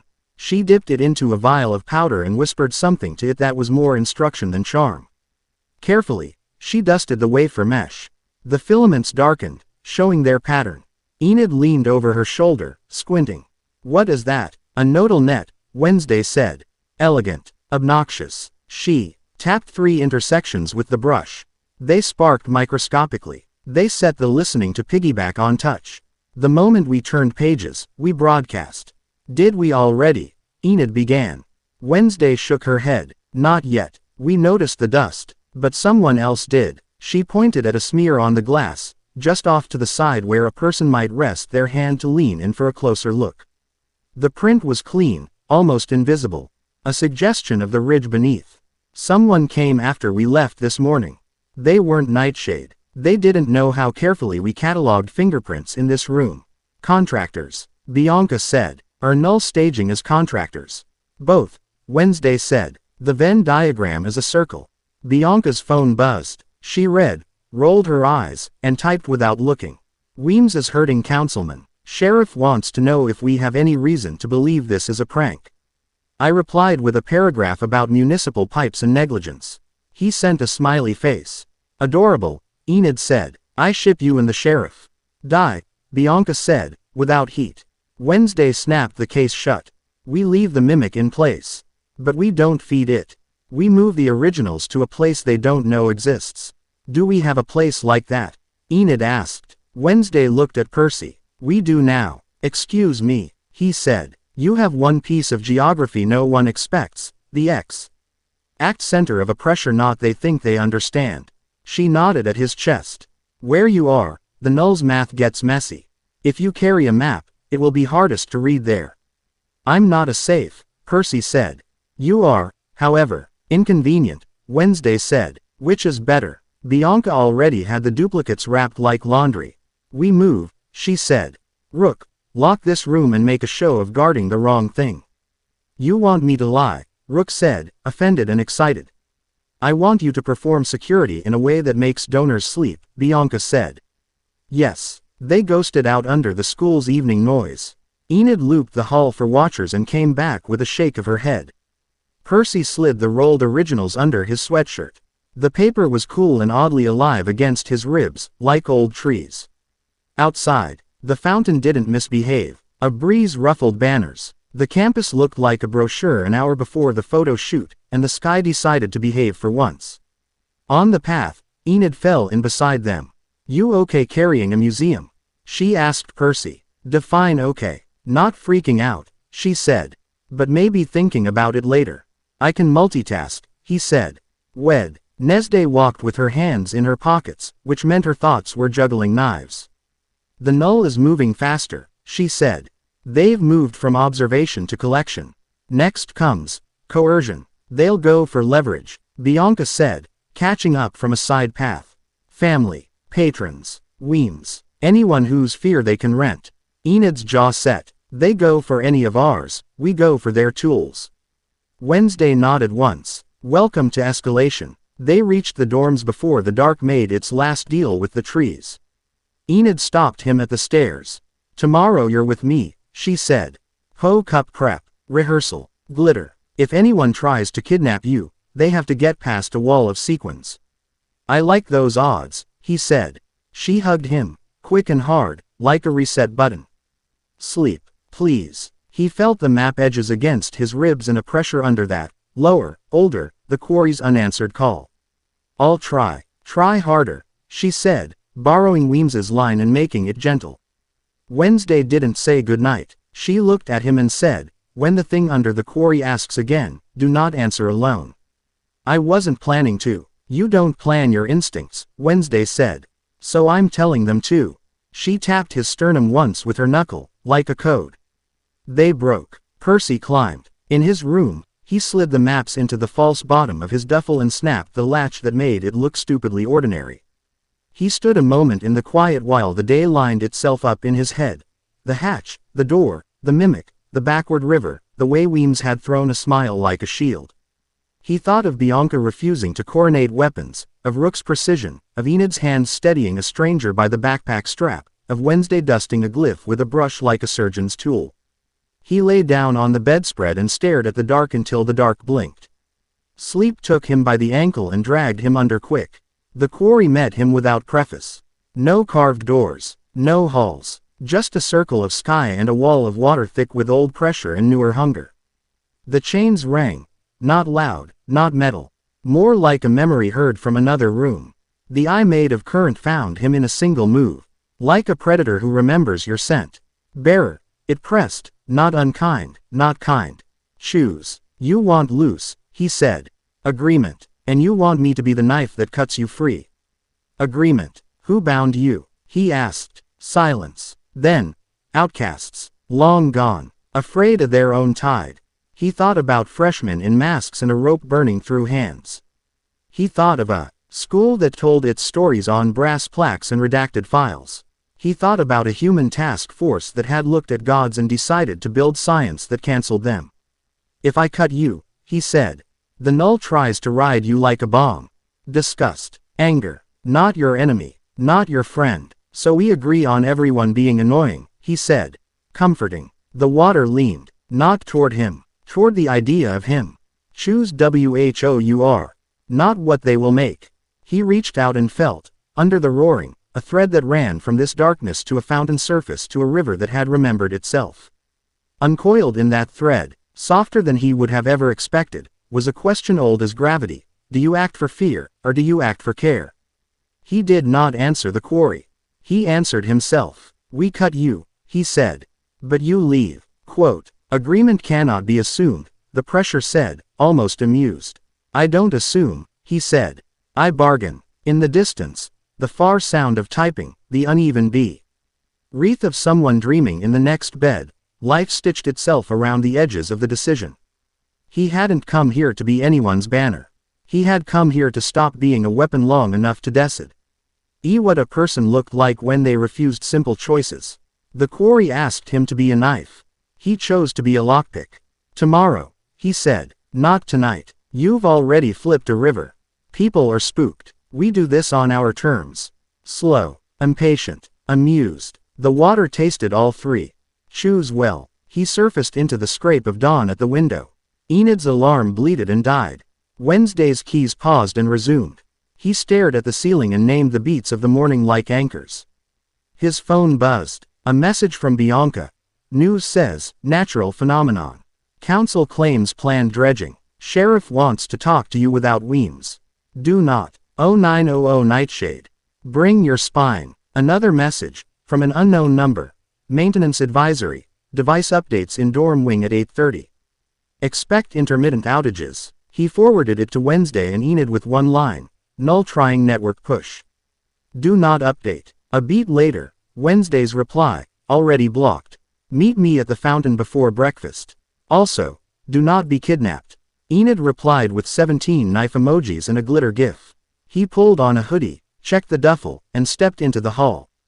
A kid he barely knew passed in a hurry, headphones half on. Humming under his breath, the plant cart camera dome had a smudge at the exact spot where a professional would set their finger for leverage. He walked by like it was a painting.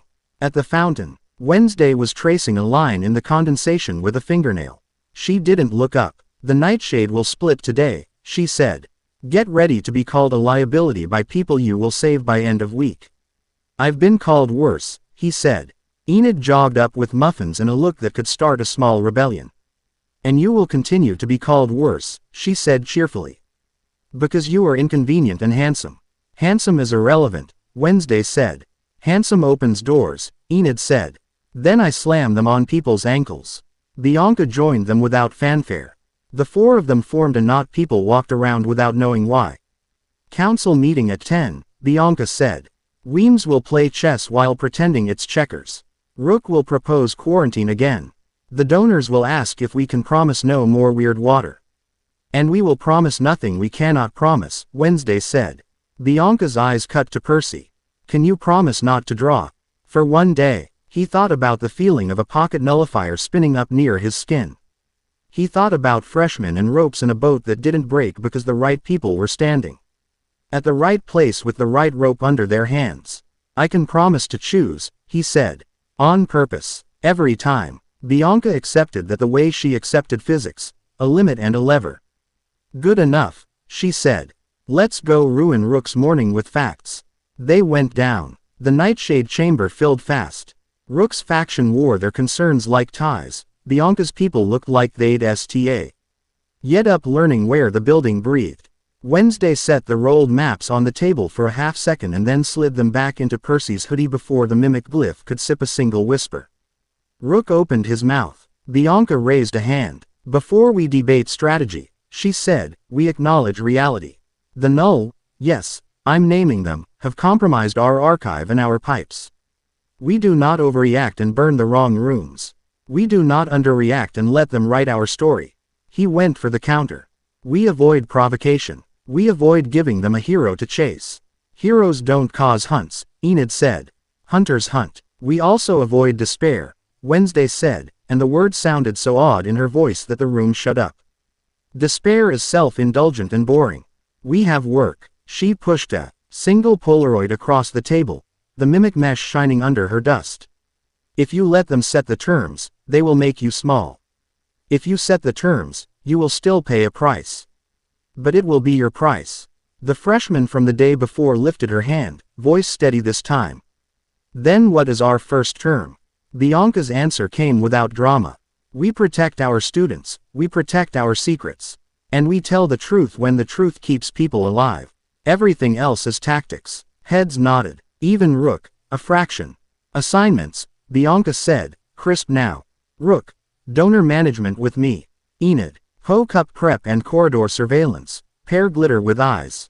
Wednesday, map custody and counter glyph.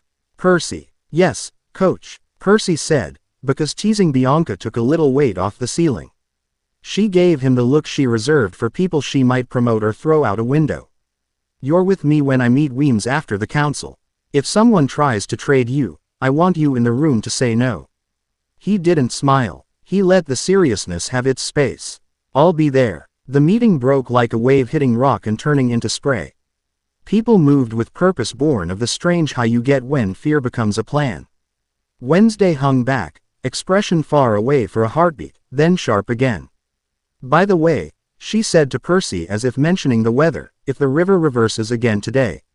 The town's press will call it an omen. Don't punch a reporter. I don't punch people who don't try to drown kids, he said. Adorable, she said. Save it for your memoir. They climbed toward light, toward a day that had decided it wanted to be ordinary and would resent them for wrecking it. On the way, Percy glanced out a window at the thin silver of river showing between trees. It ran the right way. Then, only for a blink, he saw the surface skin itself into a ring and point toward the quarry, as if a giant under the water had lifted one eyebrow to say, I'm still here. He didn't tell the others. Not yet. He filed it next to the weight of the maps and the shape of the decision he had already made but not yet paid for. He would pay. He always had. The thing that G'd now was that he wasn't planning to pay alone. Chapter 3 end. Chapter 4. The quarry has a pulse. The field trip was the kind of administrative peace offering that made Weems's eye twitch behind her smile. The Jericho Museum had sent an email with 3 exclamation points and the words community partnership. Teachers loved the phrase because it came with discounts and harmless artifacts. NTS loved it because it meant an hour in town, away from the hallways where the air had started to feel like a held breath. Percy didn't love or hate it. He carried a backpack with rope, a compact first aid kit, and 2 protein bars that tasted like chalk and stubbornness. Enid wore a windbreaker the color of optimism and boots that said she had plans. Wednesday tucked a pencil behind her ear lick. A small blade and pocketed her journal where security wouldn't see it. On the bus, the noise rose and fell around them. Ajax debated cryptids with a girl who collected antique thimbles like talismans. Yoko shared a bag of gummy bats with a first year who had the 1,000-yard stare of someone learning how to be weird in public. Percy sat in the middle and counted how long each traffic light stayed red. Then stopped himself because that way of thinking led to predicting ambushes in the crosswalk. Enid nudged his shoulder with hers. You're scanning. Habit, Percy said. Break it, she said, friendly. Like she was teaching a dog not to chew shoes. Just for the ride. He forced his jaw to unclench and looked out the window. Jericho slid by in tidy rectangles. Antique shops, a bakery. A barber shop with a pole that spun more from duty than pride. The river flashed between buildings, silver, ordinary, not pretending it had teeth. People moved like people who believed the ground wool. DB where it always was when they put their feet down. Wednesday didn't look out the window. She looked at reflections in the glass and collected micro-expressions the way birdwatchers collect feathers. Our contractors are on lunch, she said, not glancing at the two figures on the corner wearing uniforms that fit like ideas. They've graduated from pretend to fix to pretend to belong. Noted, Percy said. Enid reached across his lap and stole a gummy bat from Yoko's bag with such cheerful audacity that the theft counted as a gift. If they try to belong at the museum, she said, I'm going to make them take a tour. Yoko held out the bag. Take two. For menace. The museum smelled like floor polish and docents. A diorama of Jericho's founding squatted near the door, complete. With tiny figures chopping down optimistic trees. A plaque told a story about perseverance that skipped all the ugly parts. A volunteer in a vest waved them toward an exhibit on the early mills, all brass fittings and sepia photos. Weems did the headcount without looking at a list. She handed Miss Thornhill a clipboard and a smile that could smother a rebellion. We are grateful to our hosts, she said, and half the room heard. Stay polite. The other half heard, if something tries to eat you, scream quietly. Wednesday peeled off first, because Wednesday's curiosity hunted on its own leash. Enid drifted after a display on textiles, not because she cared about looms but because the case had a fan under it and the room was warm. Percy let himself be swept with a group to a glass wall that looked out over the river. Tourists pressed noses to the glass like the river might show them a secret if they stared long enough. On your left, the docent said, you can see the old Jericho mill. On weekends, we offer a boat ride that. The microphone squealed. Then the floor under Percy's shoes tilted a hair. Not visibly. In the bones. He felt the change the way he felt barometric drops before storms.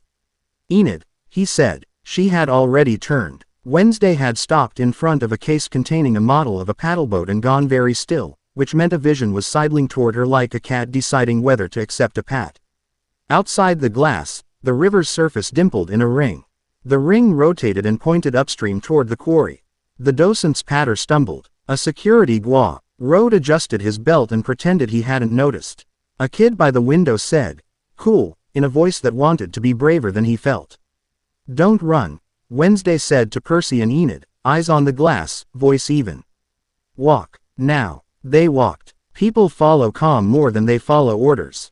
They reached the exit as the water shivered in a way casual eyes red as wind and Percy's skin red as intent. A museum volunteer tried to tell them about a loom. Enid smiled, thanked them, and kept moving. Percy palmed the door hard enough to make it hiss. Sunlight hit them like a switch. The river looked fine until it didn't. The surface pulled against itself in a shiver that turned, steadily, into flow the wrong way. The tour barge at the dock bobbed and swung, rope straining at the cleat. A family on the deck froze. Then moved all at once as their bodies remembered they were fragile. Ropes, Percy said. Enid, on the bow, she said, sprinting. Wednesday didn't run. She walked, measured and sure. Until she reached the dock and planted herself at the point where the current and the hull's angle would do the worst damage. She took a breath, let it out, and her pupils told him what he needed to know. A vision had arrived. Stark and thin, none of the fuzzy romance that makes prophecy feel like poetry. With Wednesday, it never was. 3 seconds, she said, to no one and to everyone. We have 3 seconds before the cleat fails. Percy moved. He sprang to the piling, looped the rope once, twice, and leaned his weight into it. The line bit his palms through the leather. Enid vaulted the rail and got low, grabbing the nearest kid by the wrist and sliding him behind the bench where the center of gravity didn't wreck his chances. The father white-knuckled a post and made a sound like he'd bitten through a word. Wednesday watched the walkway hinge, calculated, and snapped to the captain in a tone that made refusal feel like drowning. Reverse a hair now. Neutral in 2, then full lock to port. I don't. He began, then obeyed his own survival instinct. The walkway settled instead of slamming. The cleat groaned and held. Percy let the rope give an inch and then took 2 back. The backward current bucked, confused by structure. He didn't bend it. He offered a path that made its tantrum look efficient. The current listened. Tourists reached for phones. Bianca's low voice cut across the dock without having to raise itself. "No cameras," she said, iron over velvet. "If you care about your neighbor's insurance rates, you will look away." They looked away, partly because of her tone, partly because the river made a noise like a throat relearning speech, and phones felt trivial. Enid guided the family off the deck, 2 steps, 3. Her hands were steady. Her mouth tried a smile and gave up on lies. "You're okay," she told the little kid. "Keep your fingers on the rail." "Great. See, you're good at this." The backward flow hiccuped, jerked, and then, with he reluctant concession of a child handing back a stolen toy, released. The river ran toward the lake as if it had always meant to. Percy breathed out. The rope gave him back his hands. He heard the captain whisper a prayer to no one in particular. He heard the sheriff's cruiser before he saw it. Weems crossed the boardwalk with the councilman, whose smile had developed sweat. "Is this a Nevermore incident?" the councilman asked, his voice aiming for calm and hitting friction. "It's a river," Weems said. "Behaving unpredictably. Kindly save your adjectives until after we evaluate." The sheriff took in the scene with eyes that did not need a lecture. He cocked an eyebrow at Percy. "You again." "Me again," Percy said. "You make good knots." "Thanks," Percy said. "I practice." The sheriff nodded at Enid. "You pull kids off boats like you get paid in thank yous." "I'll invoice," Enid said, breathless, grin thin and real. Wednesday didn't join the chat. She looked downriver, eyes unblinking, tracking something internal. Percy knew that look well enough now to shore up her edges. He stood half a step to her left, close enough that if she listed into him he'd take her weight without making it a moment. "You okay?" he asked, quiet. "Yes," she said, and her voice wasn't convincing. "Almost." Weems fed the councilman a sentence that soothed, then pivoted to logistics with the sheriff. Bianca appeared at Percy's shoulder without announcing herself. She watched the water as if it owed her a confession. "This is going to make donors write emails," she said. "Tell them the river is being avant-garde," Enid said. Bianca huffed. "We'll need to thread a needle. Calm the town. Don't feed the null." "Speaking of," Percy said, "our friends in jumpsuits." Bianca followed his chin tilt. The 2 maintenance workers stood at the far edge of the boardwalk, just inside the building line where reflection glass turned their faces into polite smears. The supervisor, the one with the bun and the posture that made space obey, pretended to text. A slim device sat in her palm, half hidden by her sleeve.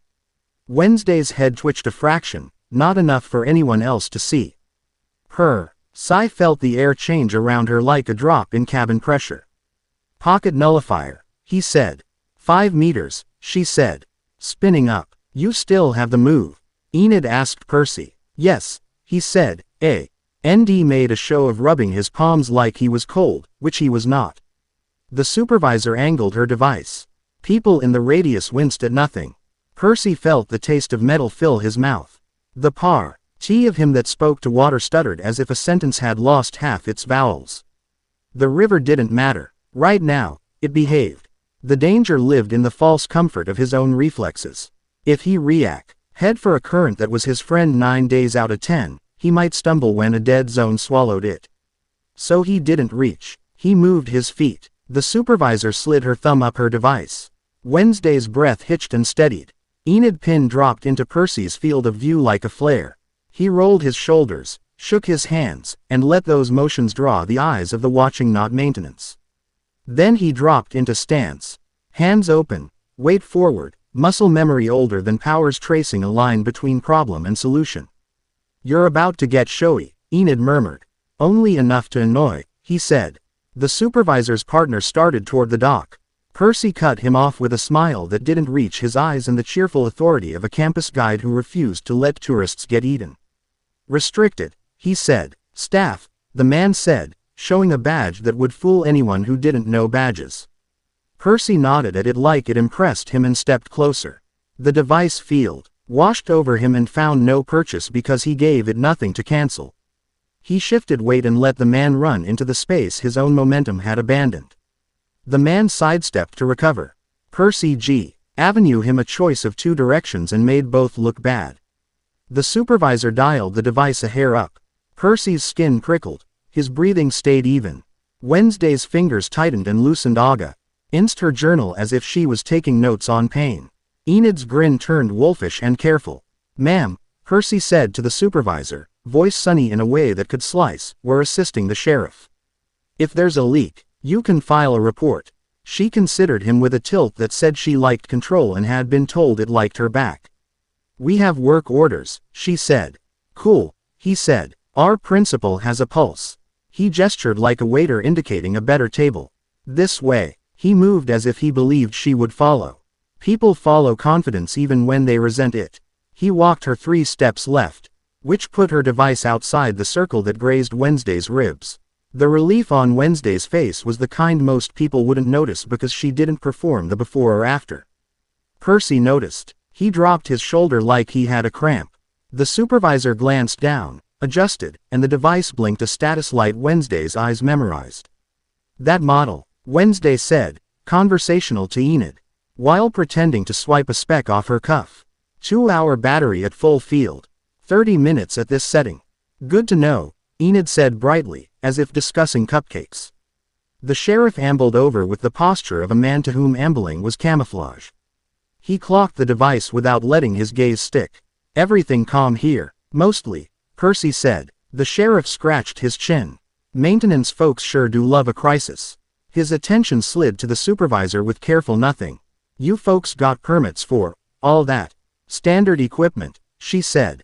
"We'll add it to our standards list," he said, smiling like a crocodile hosting a brunch show. "Appreciate your diligence." She did not appreciate it. She tucked the device in her pocket and retreated, not because she feared him, but because another plan required legs elsewhere. When they were out of earshot, the sheriff let the smile drop. "You going to tell me what that was?" "An air freshener," Wednesday said. He nodded. "And I'm the Easter Bunny."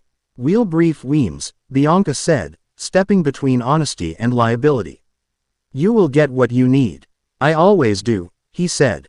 Then, gentler, to Percy, "Kid, next time the river goes funny, call it in. I know you people like to hero, but radios help." "Copy," Percy said. They broke before the press found their angles. Back at the museum, Weems introduced a phrase that would appear in 3 articles before sunset, unusual but manageable.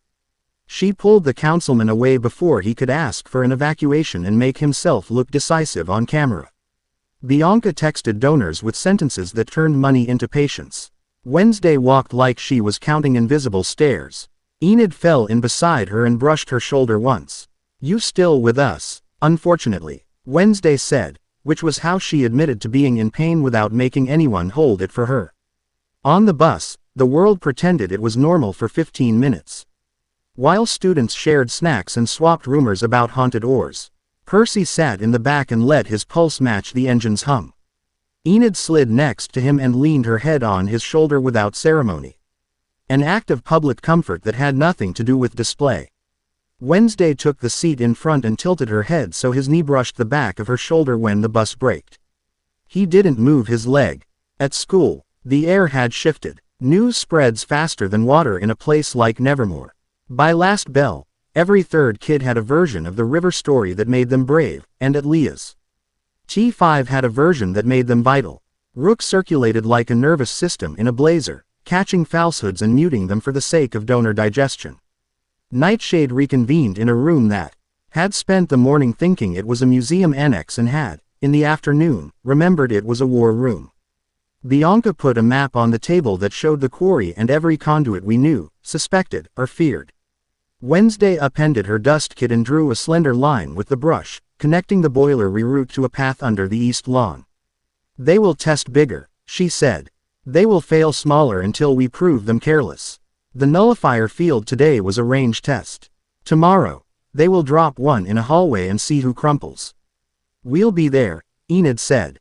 "We don't catch it with chests," Bianca said. "We catch it with brains." Rook slid a folder across the table. Weems has a council meeting at 4, he said. The agenda includes a discussion of appropriate containment. Containment of what? Enid asked. Us, Rook said. I heard the phrase, discreet curfew. Bianca's jaw tightened. We will not be experiment animals. We will not lock down without a reason that prevents a funeral. Agreed, Wednesday said. But we also don't audition for martyrdom. She looked at Percy. Today you didn't reach for the river. You won anyway. I like living, he said. Keep liking, she said.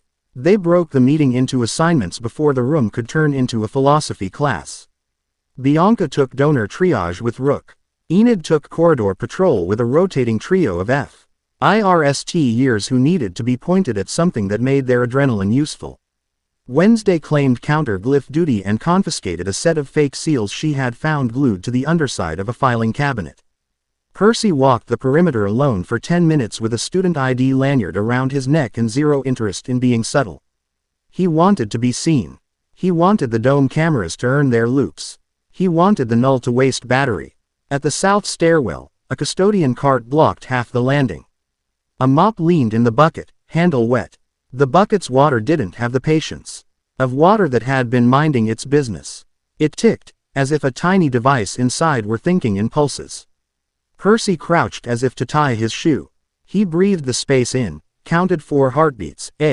ND slipped his fingers along the rim as if steadying the bucket. His fingertip brushed a seam under the handle where no seam belonged. Don't, a voice said over his shoulder. He didn't startle. He looked up. The supervisor stood 1 flight above, 10 steps, hand in her pocket where a device hummed. The field didn't touch him yet. It would if he gave her an excuse. He smiled up at her with the neighborly innocence of a student with a sudden interest in helpfulness. This thing's dripping, he said. Bad for the floor. I'll handle it, she said. He straightened. I'd hate to slip. We all would, she said. A sentence that carried 10 unsaid versions of careful. He stepped back, hands open. She descended, collected the bucket, and rolled the cart away with the ease of someone who had practiced making exits. Wednesday appeared at his side like a shadow that had decided to graduate to personhood. Field, she asked. Faint. She studied the wet trail and the spotted stairs. They're mapping our heat, seeing where we gather, how we respond. They can send us a survey, Percy said. We'll fill it out in glitter. Enid skidded around the corner, took in the scene, and sighed. Please tell me we're allowed to trip them.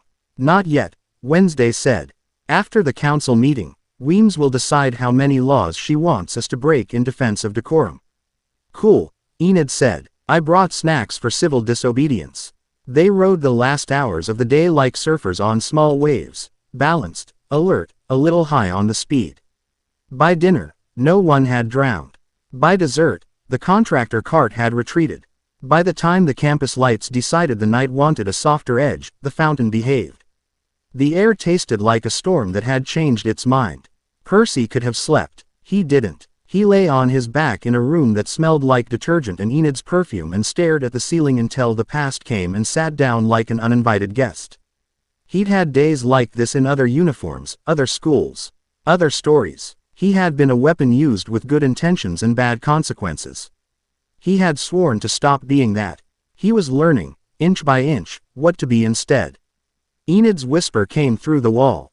You awake? Yes. Want a cookie? Yes. She knocked once and slipped in with a contraband tin and her blanket wrapped around her shoulders like a cape. She handed him a cookie the size of his palm and sat cross-legged on the floor like a kid at a sleepover. Wednesday is outside with her notebook pretending to be a gargoyle, she said. She'll pret. And she's not waiting for us to join her. We should join her, Percy said. In 2 minutes, Enid said. First, we breathe. They ate in silence. The cookie tasted like sugar and relief. Enid Ned her head against the side of his bed. Thank you for not doing the thing. What thing? The thing where you save everyone alone and forget to exist afterward. I had help, he said. I have help. Good, she said, and squeezed his ankle once, a casual intimacy he felt from heel to ribs. They found Wednesday on the roof, perched on the wall, knees up, notebook open to a page sketched WITH lines that looked like music for a strange instrument. She didn't look back when they sat, one on either side, feet dangling into the dark. The chains, she said, to the air. Percy didn't need prompting. He closed his eyes and let himself fall to the quarry on purpose. No dream pulled him. He went like a diver who knows the water and isn't afraid of the cold shock. The silence down there had a weight. The 9 chains were clearer now, each link engraved with a symbol he couldn't name and didn't need to. He reached. Not with his hand, not with power, but with posture. The water turned its eye and considered them as a trio. Percy didn't speak aloud. He didn't need to. Whatever lived below Jericho understood long before English. "We are not your knife," he thought, and felt Wednesday ag. With a slice of logic that tightened the thought's edge. "We are not your lock," Enid added, a warm press that made the thought keep its courage. "We will open you with consent and close you with consent. You leave." The water tasted the proposal like a tongue running along a chipped tooth. It didn't hate it. It didn't love it. It cared about rules deeper than anyone's feelings. "Agreement requires price," the pressure said. "Not with threat. Fact. Everything worth keeping does," Wednesday murmured, real voice now, as if she were taking minutes for fate. Percy kept his eyes shut and let his be. Audie learned the shape of standing between a school and a leviathan, between a hunting party and a kid who wanted to write poems without being kidnapped for it. He had been born to tides and oaths. He chose, right then, a different oath. "Take a year," he whispered, "not to them, not to air. Take my call, not my will. I won't call the river here unless it's to save, not to rule. In exchange, you go. You don't answer the null. You don't drown a town to make a point." The water paused. It didn't respect bargaining. It respected the clarity of a price paid in advance. A thread wound out from the darkness, thin and bright as a line of morning along a horizon. It touched him, soft and absolute, and he knew the terms had landed. Wednesday's hand found the wall. She steadied herself against stone. And a future she had just seen rearrange itself without giving her a courtesy call. Enid's fingers brushed Percy's wrist. Not a chain, never a chain, contact that didn't own. He opened his eyes. The campus lay quiet, lamps shoulder to shoulder down the paths. The fountain did nothing dramatic. The sky had more stars than a town this size deserved. Wednesday closed the notebook. 9 chains, she said. 9 points. We'll need allies at each. Bianca will hate it until she doesn't. Rook will hate it longer, Enid said. He can file a complaint, Wednesday said. Percy leaned his forearms on the stone and let his hands hang. We do it clean, he said. We don't let the null turn it into theater. We don't let ourselves turn it into theater either, Wednesday said, dry. No capes. Enid made a face. 1 cape. 2. If you share, Wednesday said, almost smiling. They didn't say tomorrow. They didn't say soon. They didn't need to tick the clock out loud to feel it.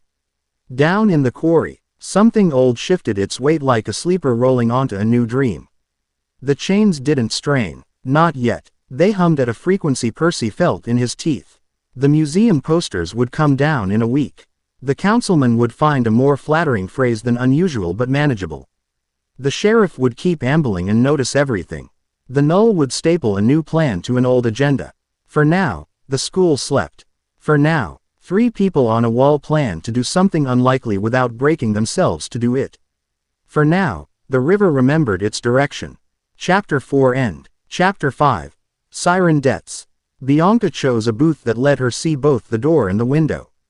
She didn't order anything. The diner's chrome and checkered tile made the meeting look almost ordinary. Then her mother slid into the opposite seat with a smile that made ordinary feel like a trick. Hello, darling, Mariana Barkley said, tone warm enough to boil a frog. Mother, Bianca said, you look funded. Mariana laughed softly, a sound tune for donors. Her hair gleamed like a contract. Always. And we should talk about your school staying that way. Percy, Enid, and Wednesday occupied the neighboring booth, backs turned, menus up. Their reflections overlapped in the window. Enid's bright hair a flag, Wednesday's stillness a blade, Percy's posture precisely casual. Mariana set a velvet folder on the table. Jericho's council is restless. Parents are anxious. A patron stepped forward with a generous offer. Security upgrades, public relations expertise, legal support. There's one condition. No, Bianca said, You haven't heard it. You came with a velvet folder to sell me a chain, Bianca said. I don't need the bullet points. Mariana's smile tightened a millimeter. Nevermore will need allies. This patron knows how messy gods and their fallout can be. He wants to mentor the boy. Percy, Bianca said. He has a name. Mariana's gaze flicked to the window, to the reflection of a boy not looking at her. Yes, Percy. The patron intends a private arrangement. Safe facility, specialized training, minimal fuss. The community sees that Nevermore acts responsibly. You keep your donations. Everyone wins. Bianca didn't answer right away. She had learned to let people think their pitch had landed. It made their tells louder. Mariana, to her credit, didn't fidget. She simply waited, sure of her leverage. What happens if I say no? Bianca asked. Complaints, Mariana said. Petitions. Board pressure. Donors delicate about optics. Your headmistress is talented, but even she can't turn every tide. If you resist a solution, you become a problem. Say the real words, Bianca said. You'll starve my school. Mariana's eyes cooled. I will not. I don't need to. Others will, and I will regretfully fail to stop them. You're speaking for the null, Bianca said, not a question. Mariana's hand didn't move. I'm speaking for the class of people who dislike being surprised by anything they can't buy. He is an asset on legs. You can either place him in careful hands now or in rough ones later. Don't make this personal. It is personal, Bianca said. It's my school. Mariana's smile reappeared, generous, almost sad. Your school needs you to be a woman who understands costs. Don't be a child with a sword. Bianca's fingers pressed the table edge until the laminate creaked. She inhaled once, through the anger, through the temptation to flip the table, through the memory of freshman Bianca watching her mother charm and corral rooms as if power was air and she owned the weather. You're right about costs, she said. So here's mine. We don't trade people. If donors faint, I'll pass smelling salts. If they bolt, I'll fundraise from those who can stand upright. From whom? Mariana asked, amused. A bake sale. Oh, Bianca. From enemies, Bianca said. They're very motivated. Mariana tilted her head. This patron is also not easily denied. Wednesday lowered her menu enough to see the reflection of an unmarked sedan idling across the street. The supervisor sat behind the wheel, sunglasses making secrecy look like fashion. Her calm radia Ted through the glass like a low-frequency hum. Enid slid her menu down and dumped sugar packets into a pile like someplace to put nervous energy. We're being watched, she mouthed. Percy didn't turn. He spoke to the coffee. They want to see if Bianca folds. Bianca laced her fingers. Tell your patron he can attend the poke-up and buy a pennant. If he wants custody of my students, he can choke. Mariana smiled again, not surprised, like she had hoped the line would land here so she could step over it with clean shoes. My darling, always defiant. Call me when the sheriff's warrants are They and your headmistress needs legal counsel. I will see what I can do. She stood, smoothed her skirt, and left the folder. For when you grow up, she said. Bianca let her go. The sedan moved half a block, then settled. The way a predator keeps pace to prove it can. Wednesday's pen scratched in the margin of her mind. Enid snapped a sugar packet and scattered white grains like a failed magic trick. Percy reached without moving, tugged the velvet folder under his menu, and opened it to a single page. Terms. Non-disclosure. Transfer to an Institute for Advanced Harmonic Phenomena, with a logo that tried too hard to look academic. A signature line for Weems. A signature line for a guardian. A signature line for the subject. He slid it across to Bianca. She skimmed, jaw rigid. Do we burn it? Later, Wednesday said. For now, we copy it. She pulled her phone and photographed the page, then flipped the image into negative and tagged a symbol hidden in the watermark. Null crest, Enid asked. Partner brand, Wednesday said. They outsourced their paper to a shell. Bianca stood. We're done here. They stepped into sunlight like stepping from a setback into the street. The sedan made no move to leave. Bianca looked at it like she was checking the weather. Let them watch, she said. I'm about to be extremely instructive. Nightshade didn't explode. It splintered down the grain lines. Rook's faction spoke softly, every sentence counseling. Prudence, every, prudence, sounding like, surrender. The freshmen who had almost drowned fell in behind Bianca, not because they loved her, but because they recognized in her a person who recognized their fear and didn't court it. We don't have the muscle for a siege, Rook said. We don't have the political cover to reject an offer like this without consequences. If we can negotiate safeguards. They don't negotiate, Bianca said. They buy. And when buying fails, they break. He pointed at the folder. This is leverage. This is bait, Bianca said. They think we're so afraid of donors we'll sell a student. Rook's mouth flattened. They might be right about the donors. Then we teach donors to be brave, Bianca said. I'm not sure that's a demographic that learns, Rook said, and someone at the table snorted, which did not help. Wednesday said a single photo on the wood, the mimic mesh embedded under the archive copy. They're moving to collection, she said. We need to assume they'll escalate to coercion within 24 hours. Weems will try politics. We prepare for direct action. What does that mean in practice? A junior asked, less bravado in his voice than curiosity. It means we find the power lines they plan to plug into the Leviathan, Percy said. And we cut them before they flip the switch. Enid leaned forward, elbows on her knees. They ringed the quarry with rigs yesterday. We saw the stillness. They're setting a lattice. Describe it, Bianca said. Vertical spines with coils, Enid said. Looked like scaffolding. Smelled like burnt rain. Nullifier pylons, Wednesday said. Scaled up. They want to create a sink where divinity can't stand upright. Then, they plan to pour the Leviathan into the hole and convince it to be a weapon. Rook rubbed his temples. What if the Leviathan says no? Then they escalate, Wednesday said, almost kind. And we get floods. Bianca turned to Percy. What happens if we cut the lattice before it lights? They get mad and try something slower, Percy said. Or they pretend to retreat and sign deals with Town Hall. So they can put pylons in the name of beautification. So we do both, Bianca said. We cut. And we tell the truth in rooms that hate the word. Rook stared at the folder, at the cheap promise of safety wrapped in velvet. Donors will hate the truth. Bianca's smile had edges. Some of them will pay extra for it once they see it on a stage. Gross, Enid said. Useful, Bianca said. Pick your poison. Wednesday tapped her pencil on the table. And while we do theater roughly on purpose, we also send a message below. Percy didn't ask what message. The answer had been writing itself across his ribs since the rooftop. Consent only, he said. Or we don't cut. Bold, Rook said. Stupid. Human, Wednesday said. And effective. Monsters don't respect rules. They respect limits. If we make a limit out of a principle, we might survive our own success. The room breathed in a rhythm Percy recognized. Fear making room for plan. Assignments snapped into place. Rook took Dawn. Or management. Because even dissidents have talents. Enid grabbed a rotating squad to shadow the contractors and sugar bomb their routes with attention. Wednesday and Percy went to ground with a book of glyphs and the original maps. Tracing where the old conduits met the quarry, where the null rigs bloomed, where a person could stand to trip a lattice without falling into it. Bianca lingered. When the room emptied, she pinched the bridge of her nose and spoke to the table. My mother, she said, voice even, will tell Weems this is reasonable.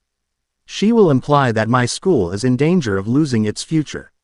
Wednesday didn't say she was sorry. She rarely wasted that word.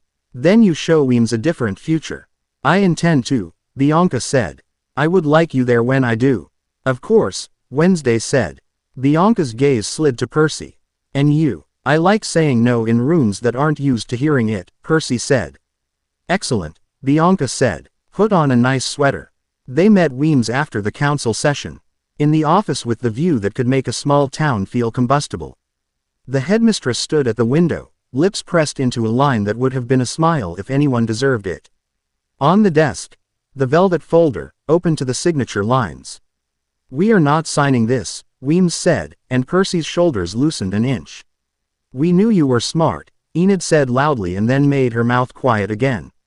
Weems ignored the cheerleading. But we have to be strategic about the refuse. Councilman Reed wants a curfew. A donor, a very loud one, wants us to demonstrate responsibility by placing the risk in an appropriate environment. Translation. Hostage transfer, Bianca said. Translation. Weems said, performative safety theater. She sat. Let's write a better play. Wednesday set down the photos.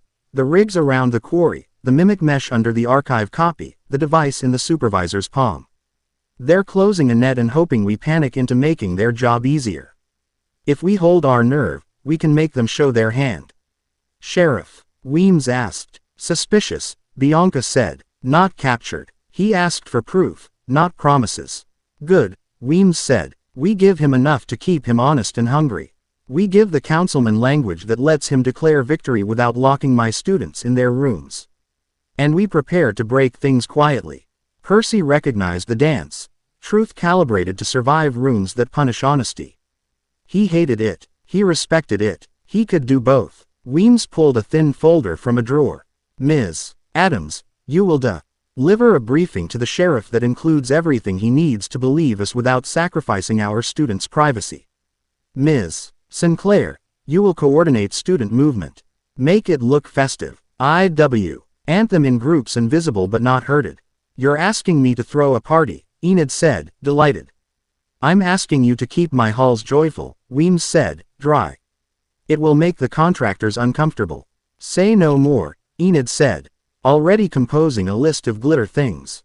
Ms. Barkley, Weems said, and shifted to a tone that indicated respect and challenge in equal measure. You will tell your mother that we will not sell our students. Bianca's mouth flattened. With pleasure. And Mr. Jackson, Weems said, looking at Percy like a chess piece that refused the board, you will put yourself exactly where they can see you without being easy to take. Make them feel watched back. I do subtle theater, Percy said. I can work with this. Good, Weems said, and for the love of our future. Do not drown anyone who doesn't deserve it. I'll keep a list, he said. Of course you will, she said, and smiled for real, which made the room feel less like an office and more like a place where decisions could survive daylight. The rigs appeared at dusk like weeds that had learned geometry. Steel spines rose from the quarry's rim, equidistant, humming at a frequency Enid's teeth hated. The stillness that followed wasn't natural. The water went too quiet, like someone holding their breath to make a point. Bad quiet, Enid said, arms folded tight. Lattice is staged but not lit, Wednesday said. They're waiting for a window. Percy crouched near one pylon, outside the ring, eyes on the coils. Each spine had a panel the size of his palm covered in faint diagram etchings, beautiful in an ugly, clinical way. He didn't touch it. He mapped it in his head and walked to the next and the next, counting distance, triangulating with the old maps creased opposite his heart. You two, stop flirting with a battery, Bianca said, striding up with a pair of bolt cutters that looked like they wanted to have a serious talk. We're not cutting yet, we're looking. We cut when? Enid asked. When they commit, Bianca said. If we cut early, they cry sabotage and the council gifts them our keys. The supervisor appeared on the opposite rim, hard hat on because theater demands props. She spoke into a radio with the poise of a woman who won meetings by making sure the minutes read like the conclusion she planned. Her gaze slid over them and didn't stick. That was her tell. She looked at everything like a picture she had chosen to live with forever. Percy let himself be obvious. He stood with his hands in his pockets and the posture of a teenager on a field trip. He smiled like he loved sunsets and reflected wingbeats. Inside, he counted their generators, power lines hidden in faux grasses, the way the cables sloped away to a truck that had Civic Water Authority stenciled in letters that wanted to be government when they grew up. Wednesday sketched while her eyes pretended to watch clouds. Enid hummed under her breath and anchored herself with Percy's sleeve. Bianca made a note every time the supervisor flipped her radio, time-stamping her angles. The humming deepened. The water's surface passed from quiet to waiting. Back, Wednesday said. 2 meters. They stepped. The pylons pulsed once, twice, like test beats learning a heart, then went dark again. The supervisor consulted a tablet, frowned, adjusted. Calibration, Percy said. Hey, want the field to sit right on the rim. On us, Enid said. On anyone like us, he said. Bianca's phone vibrated. She read a message, didn't share it, and looked out over the quarry the way you look at a story you refuse to belong to. My mother says the patron understands he was a bit forward. He's willing to consider alternative frameworks if we demonstrate compliance in principle. What does that mean? Enid asked. Smile while handing over less, Wednesday said. Bianca set her jaw. I'm going to smile while handing over nothing. She slipped the bolt cutters into a gym bag that had once held team jerseys and now held Subversion. We operate at midnight. Small teams. No heroics. We sever 2 pylons' data lines without tripping alarms. We watch their panic. We learn their response time. On it, Enid said. Percy. No water, Bianca said. He held up both hands. I'll use scissors. Wednesday touched the rimmed stone, fingers light. Listen. They listened. The stillness wasn't total. Under it, faint as breath against a window, something drew in. Not with hunger. With intent. The Leviathan doesn't like cages, Percy said. Neither do we, Wednesday said. The sun dropped. The rigs glowed a thread thinner than moonlight. The air felt like a violin string tuned to just before it snaps. Students in the distance laughed on purpose. Weems's office light burned steady. Bianca slung the gym bag. Midnight, she said. Meet at the southeast ridge. Wear shoes you can sprint in. We always do, Enid said. And if anyone gets grabbed, Bianca said, looking at Percy like she might murder him if he did something noble, you scream. You kick. You make it expensive. Yes, coach, he said. She didn't smile. She didn't need to. Midnight came smelling like wet metal. The rigs hummed with a light you feel more than see. The southeast ridge offered cover in the form of scrub trees that had learned patience and held their leaves like secrets. Enid crawled without making sound. Wednesday flowed behind her, a shadow that chose its shapes. Percy brought up the rear, body low, breath even, counting the supervisor's patrol cadence, internalizing the timing of the field's tiny pulses. Rook's text pinged Bianca's phone. Donors quiet.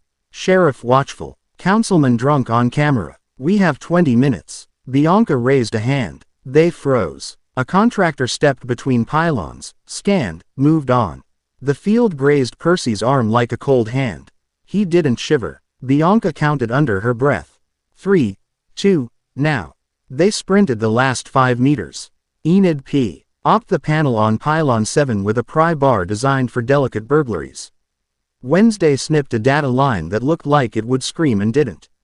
Percy caught the panel and returned it to its place in one motion. Bianca pulled a sticker from her pocket and pressed it over the seam, a perfect illusion of untouched metal. They moved to pylon 8. The rhythm changed. The hum grew irritated. The supervisor's radio hissed like a snake deciding you might be entertaining to chase. Quick, Bianca said. They were quick. Enid's hands moved like she was making a bracelet. Wednesday's scissors clicked once, neat and merciless. Percy replaced the panel and smoothed the sticker. Bianca hooked his elbow and yanked him backward as a cone of light washed the ridge white. They fell into brush. The supervisor arrived, not running. Running would have admitted urgency. She walked like a metronome. Field loss at 7, a voice said over her radio. Redundancy covers, another voice said. Probably a raccoon. Raccoons don't snip fiber, the supervisor said. Shift to manual. Increase sweep. The pylons pulsed out of sync and then in again. The water's surface didn't ripple. It went from still to glass. Enid's breath stilled in her throat. Wednesday's fingers flexed in the dirt, an old grounding trick. Percy lifted his head an inch and looked at the lake with senses he refused to call magic right now. Do you feel that? He whispered. Enid nodded. What is it? Stillness, Wednesday said. So much stillness it counts as an action. The water held its breath. The rigs rummed as if they had found the note they were born for. The supervisor smiled, small and private. Light it, she said into the radio. They did. The field poured like an invisible dome lowering. Percy felt it slam around the rim like being inside a bell that rang without sound. His stomach lurched. Enid swallowed a curse. Wednesday closed her eyes and held on. The chains groaned. Not in the air, in the bones. 9 aches lined up in his spine, each a different direction, each a different stubbornness. The quarry didn't roar, it breathed. The inhale was so long and so deliberate that the air on Percy's arms tried to stand up inside a null field. Hold, the supervisor said. The Leviathan tested the cage. A ring rose on the water's skin. Clean, cold, decisive, and pointed, not at town this time, but straight up. As if addressing whoever believed they had lowered a lid. A crack running through the rigs, hum revealed a truth: the field worked. It dampened, cancelled, steadied the math around anything shaped like God. And still, the thing below moved. Percy's mouth went dry, not from fear, from a clarity that comes when a plan collides with reality and both make room. They can't bottle it, he said.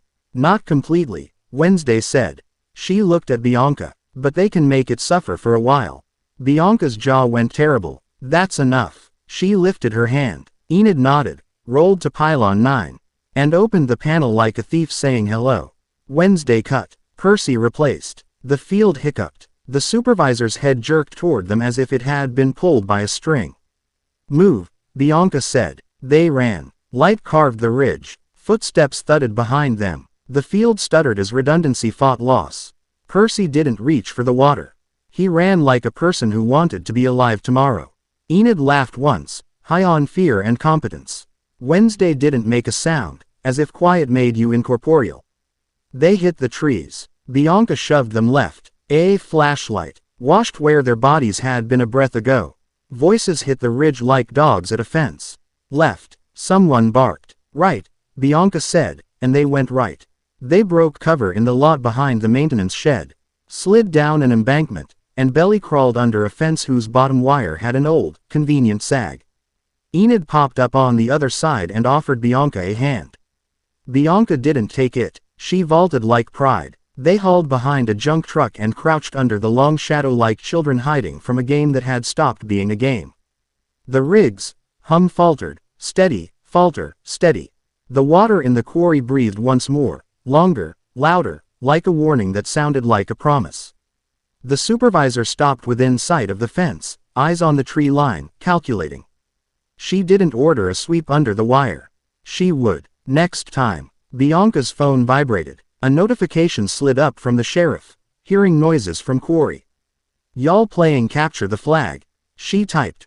Raccoons. He responded with a rabbit emoji and a badge. Sheriff knows we're doing crimes, Enid whispered. Sheriff knows we're preventing funerals, Wednesday said. Percy looked back at the lake. The rigs glowed like a crown that didn't fit the head it wanted.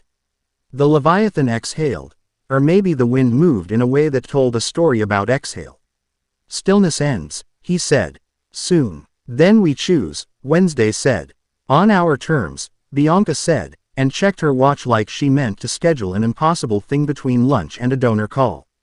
They walked back to campus in pairs, not hurrying, not skulking. Just existing like students who had a curfew and respected it when it suited them. In the courtyard, the fountain sat obediently understated. Weems's window glowed. The school bee revved like a creature sleeping with one eye open. In the dorm, Enid put a hand flat on Percy's chest and felt the maps under his sweatshirt and everything under that. You good? No, he said, but in a way that means I'm awake. Same, she said, and tugged him down for a forehead press that tasted like sweat and tin. Wednesday stood in the door, half shadow, half light.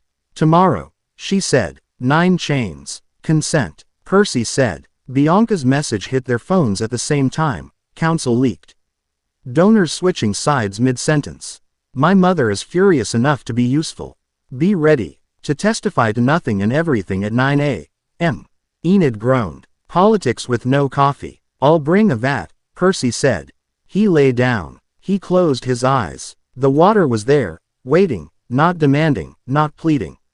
Present. He imagined standing at each chain, hand hovering, not owning, not surrendering, choosing. In the quarry, stillness broke the way a chest loosens when a held breath finds air. The rigs hummed louder, compensating. The chains groaned, each a different problem. The Leviathan lifted its mind to the lid and pushed, not to escape, but to understand the shape of the room. Jericho slept. The null strategized. Bianca sharpened a speech like a knife. Wednesday plotted law into a shape that might hold. Enid packed glitter for war. Percy rolled onto his side and stacked his choices in a column he could live with.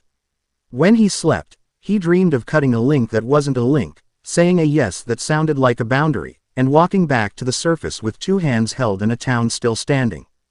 Chapter 5 End. Chapter 6. Breaker Current. By afternoon, the sky had the color of metal, honest about what it planned to drop. Weems smiled through a school board call and slid notes across the desk to Bianca without breaking cadence. Curfew, advisory, not order. No signatures. Make the sheriff say, precaution. Bianca wrote back. Null lattice relit. 2 pylons patched. Supervisor smirking. Weems kept talking about student wellness, and underlined a single word, tonight. Percy and Wednesday stood at the window, watching rain turn the quad glossy. On the glass, Wednesday traced 9 small crosses with her nail and left no mark. We'll need to anchor 3, she said. 1 manned, 2 rigged. Which one do I babysit? Percy asked. The one nearest the east catacombs, she said. They'll come for the shortcuts. Enid burst in with a duffel of sensible things.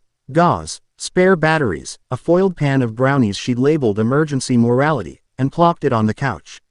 I've told 3 freshmen they're brave and 4 they're smart and 1 to stop wearing squeaky shoes, she said. I deserve a raise. You're paid in my continued sanity, Bianca said, finishing her call with a gracious threat. Expensive, I know. Enid bumped her shoulder. Worth every donor tantrum. Bianca's phone buzzed. She glanced at the name, Mariana, and answered without leaving the room. Yes, her mother didn't bother with hello. Your headmistress will lose accreditation if she lets the boy stage a hero stunt on live television. Compromise before the sheriff is forced to. You don't have the sheriff, Bianca said. I don't need him, Mariana said. I have the cameras. Be a grown-up and place your risk where it can't decide to be noble. Bianca's mouth was set enough to cut bread. Put your velvet folder in a shredder, she said. And tell your patron I'm not for sale. Mariana sighed. Expensive. You're bored of my advice. Fine. Learn the hard way. She hung up. Bianca didn't fling the phone. She inhaled and put it face down, then looked at Percy with an expression that admitted she was tempted to do something legendary and stupid. We start locking the doors on our terms, she said. Good, he said. I prefer picking the battle to waiting to be surprised by it. Wednesday closed the notebook. Weather's on our side, she said. Noise cover. Low visibility. Evenly distributed damp. Enid grinned. Evenly distributed damp is my band name. Focus, Bianca said, but the corner of her mouth twitched. They split outward with nightshade cells. Rook took the donor mascots on a tour that conveniently passed every camera with its cable a millimeter loose. Enid moved like a neon fox, gathering anxious students into bright clumps and igning them songs to shout in case of dead zones. Wednesday ghosted through service corridors with a paintbrush full of dust and a kit she called a boring bag, lock picks, thread, chalk that refused to be photographed. Percy walked the path between the east greenhouse and the catacomb stairs with a coil of cord in his sleeves shoved up. Rain ran into his cuffs. He let it.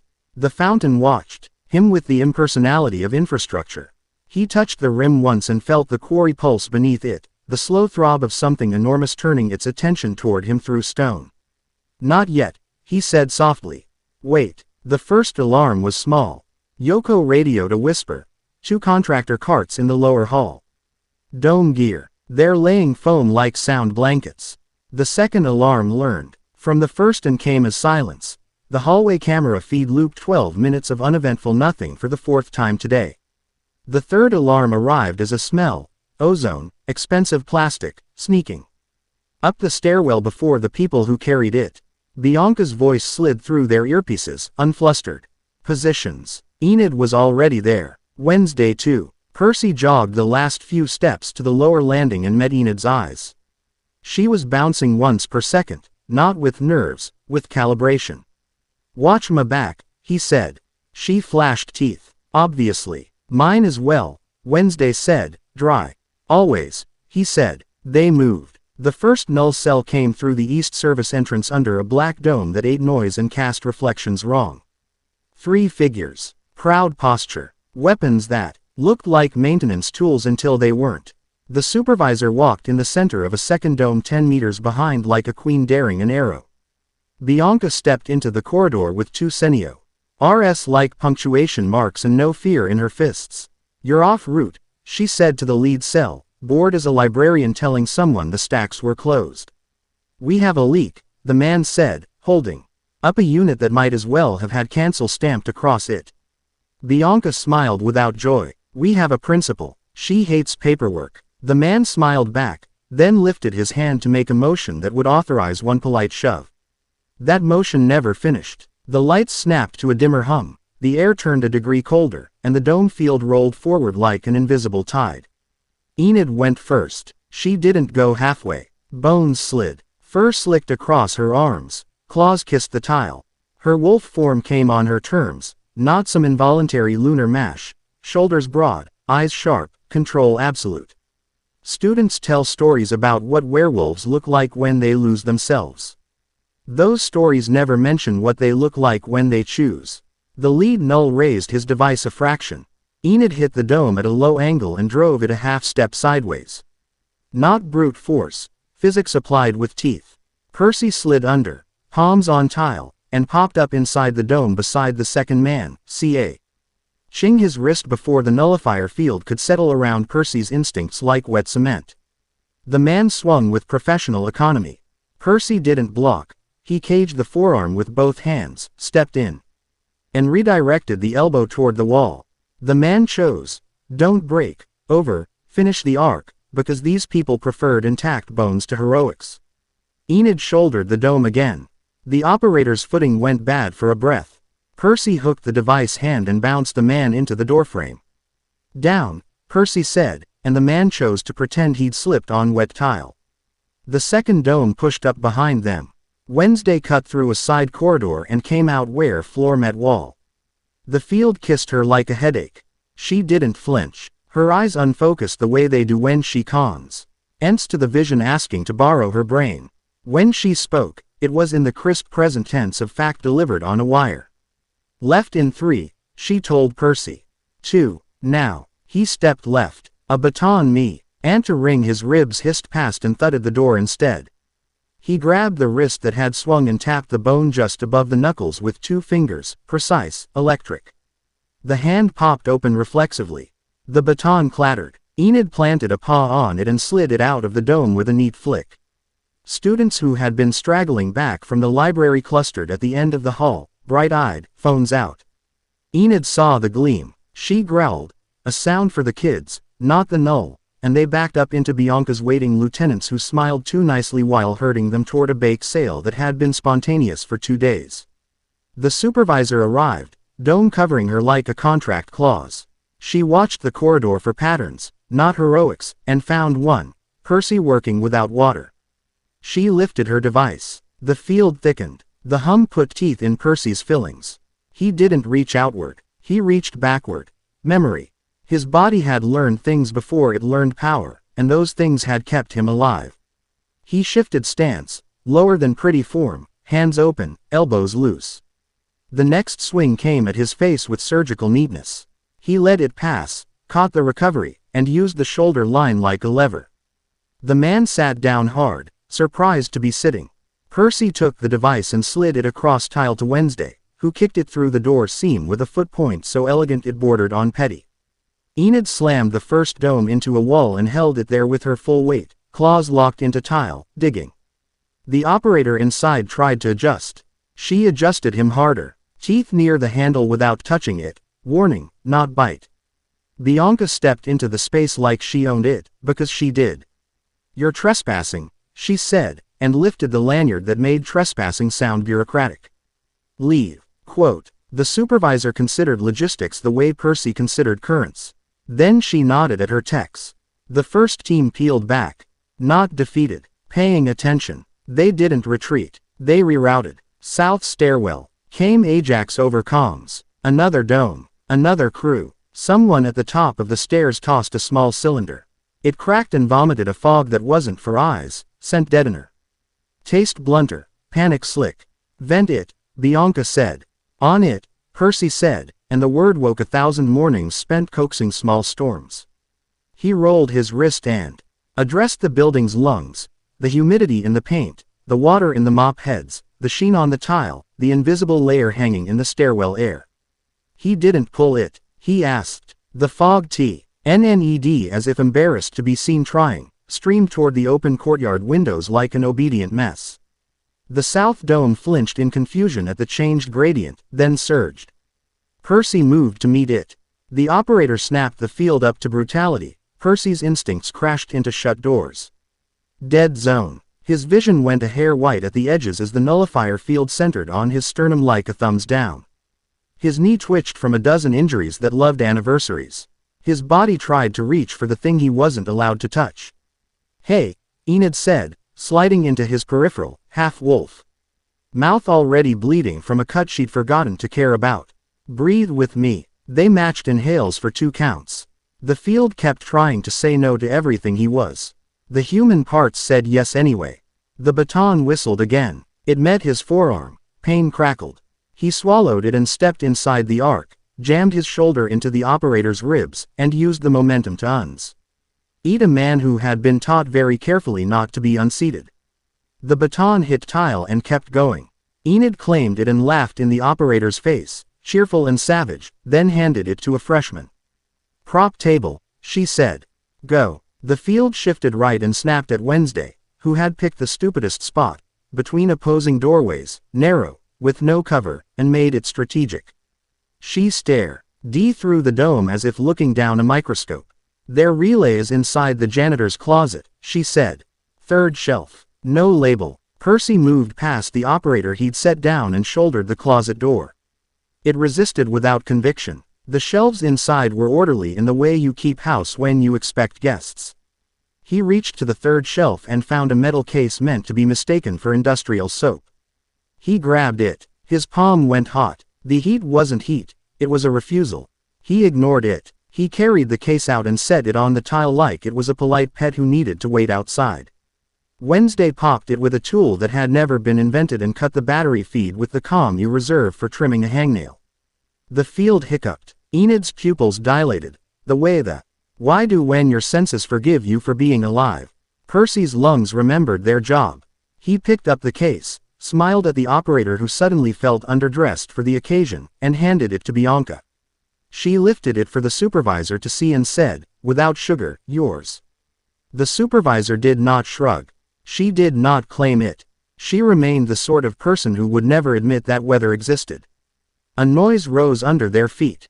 Not alarms. Not machines. Pressure. The rigs at the quarry told the tone to be calm. The quarry told the rigs it wasn't accepting notes.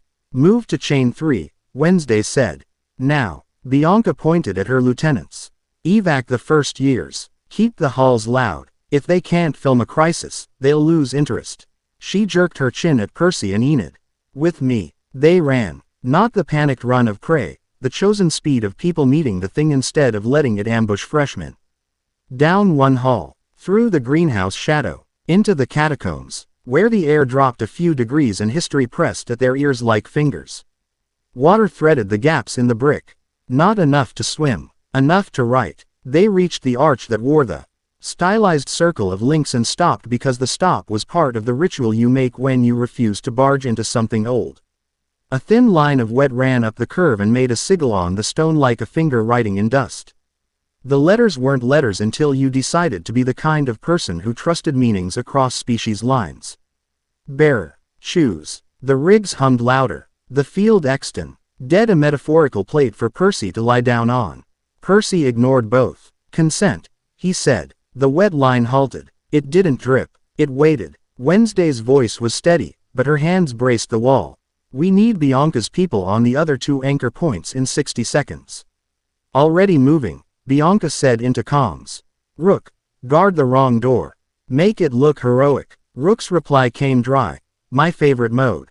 Percy stepped into the arch. He didn't lift his hands. He didn't kneel. He put his back to the school and faced the stone like he was about to introduce 2 old enemies and ask them not to kill each other at dinner. "You leave," he said. "You owe us nothing after.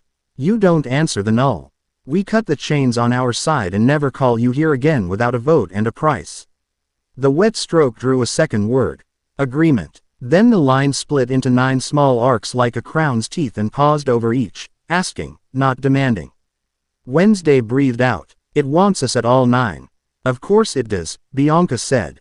"Divinity loves symmetry." Enid pressed her palm into Percy's shoulder blade and anchored him, eyes fierce, teeth still pink. We can do 3 now. Enough to teach the rigs a lesson. Then 3. Wednesday said. Bianca. Bianca spoke into the radio without drama. Chain 5 team. Chain 7 team. Cut on my mark. Percy closed his eyes and saw the cam. Pus like he had since day 1. Hallways as gutters, gutters as veins, basins like hearts. His hand hovered over the first link, not touching stone, just giving permission to the part of him that knew water had a brain when it wanted one. Cut, Bianca said. He didn't slice. He undid. The latest weld snapped like a cheap lie, and the chain groaned with relief so pure he nearly fell. Far across campus, something sang through a pipe as another team made metal remember it was weaker than consent. At the southeast edge, a third link slackened and the floor under the greenhouse lifted a millimeter, nothing to eyes. Everything to pressure. The rigs at the quarry changed pitch like teeth ground by an angry jaw. The supervisor, Miles seemed to say, looked up from her tablet and knew something had been done to her twice and not by her friends. Enid laughed once, chest deep. That's 3. Something heavy hit the tunnel wall behind them. Boots, discipline, a dome rolling forward. The field bit Percy's skin again. Clumsy in its hurry. Run, Bianca said. They did. Percy took the rear, the unglorious spot where you get blamed if anyone trips. Enid took the lead and threaded them through B. Rick turns in a pattern you only learn by daring the place to hate you. Wednesday floated the middle because you never let your scout get caught behind their own plan. A beam of hard light licked the curve they'd rounded. The kind you use to decide whether to gas or apologize. Left, Wednesday said. Enid cut left. A door that had been welded centuries ago listened to Wednesday and unlearned a hinge. They slipped through and shouldered it back. Percy braced it with a mop handle he hadn't brought and didn't question, because sometimes the world offered props. The dome hit the far side with a polite thud and moved on. Annoyed at architecture, they reached the stairwell 2 corridors up and discovered that calm had a price. 2 null techs waited at the top landing with batons and the postu. Of men who had cleared this exact stair 5 minutes ago and were pleased to revisit it. The field threw a net that UV wouldn't see. Percy felt the line cross the 4th step. Enid went low. Wednesday went long. Percy went straight. And the first baton met his forearm again because pain teaches faster than speeches. He turned the man into the rail. The second swung for Enid's ribs. She let him swing through and gave him the gift of overextension, then planted a claw by his foot so he couldn't correct without choosing to stab himself. He froze, shocked to find the laws of body and leverage had not been suspended for his benefit. Leave, she said, unruffled. The man weighed pride against bones and chose bones. They backed down. Percy didn't chase. He turned, breath counting itself, and Dee saw Wednesday leaning a shoulder into a landing wall like it might absorb the shiver running through her. Her pupils were screwed to pinholes. That meant she'd ridden a vision mid-march. That meant she'd paid for it. He stepped into her sightline. Here, she looked at him until the present accepted her again and then nodded once. We're out, she said. They were almost out when the building made a sound like a giant clearing its throat. The rigs, pitch, out beyond, the field, beneath, everything lined up. For a heartbeat, they were inside 2 cages making opposite arguments. The Leviathan flexed. The fountain on the quad shot a ring high enough to wet the angel's sullen mouth. The students watching from the windows gasped and quieted like a crowd in a church when the doors opened for a casket.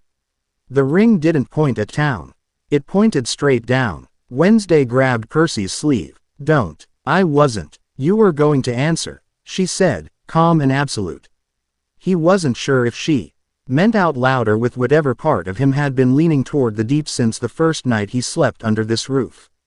He stopped. The urge rocked through him like a train that didn't care which station you'd planned for. Enid pressed a warm, furred palm between his shoulder blades again.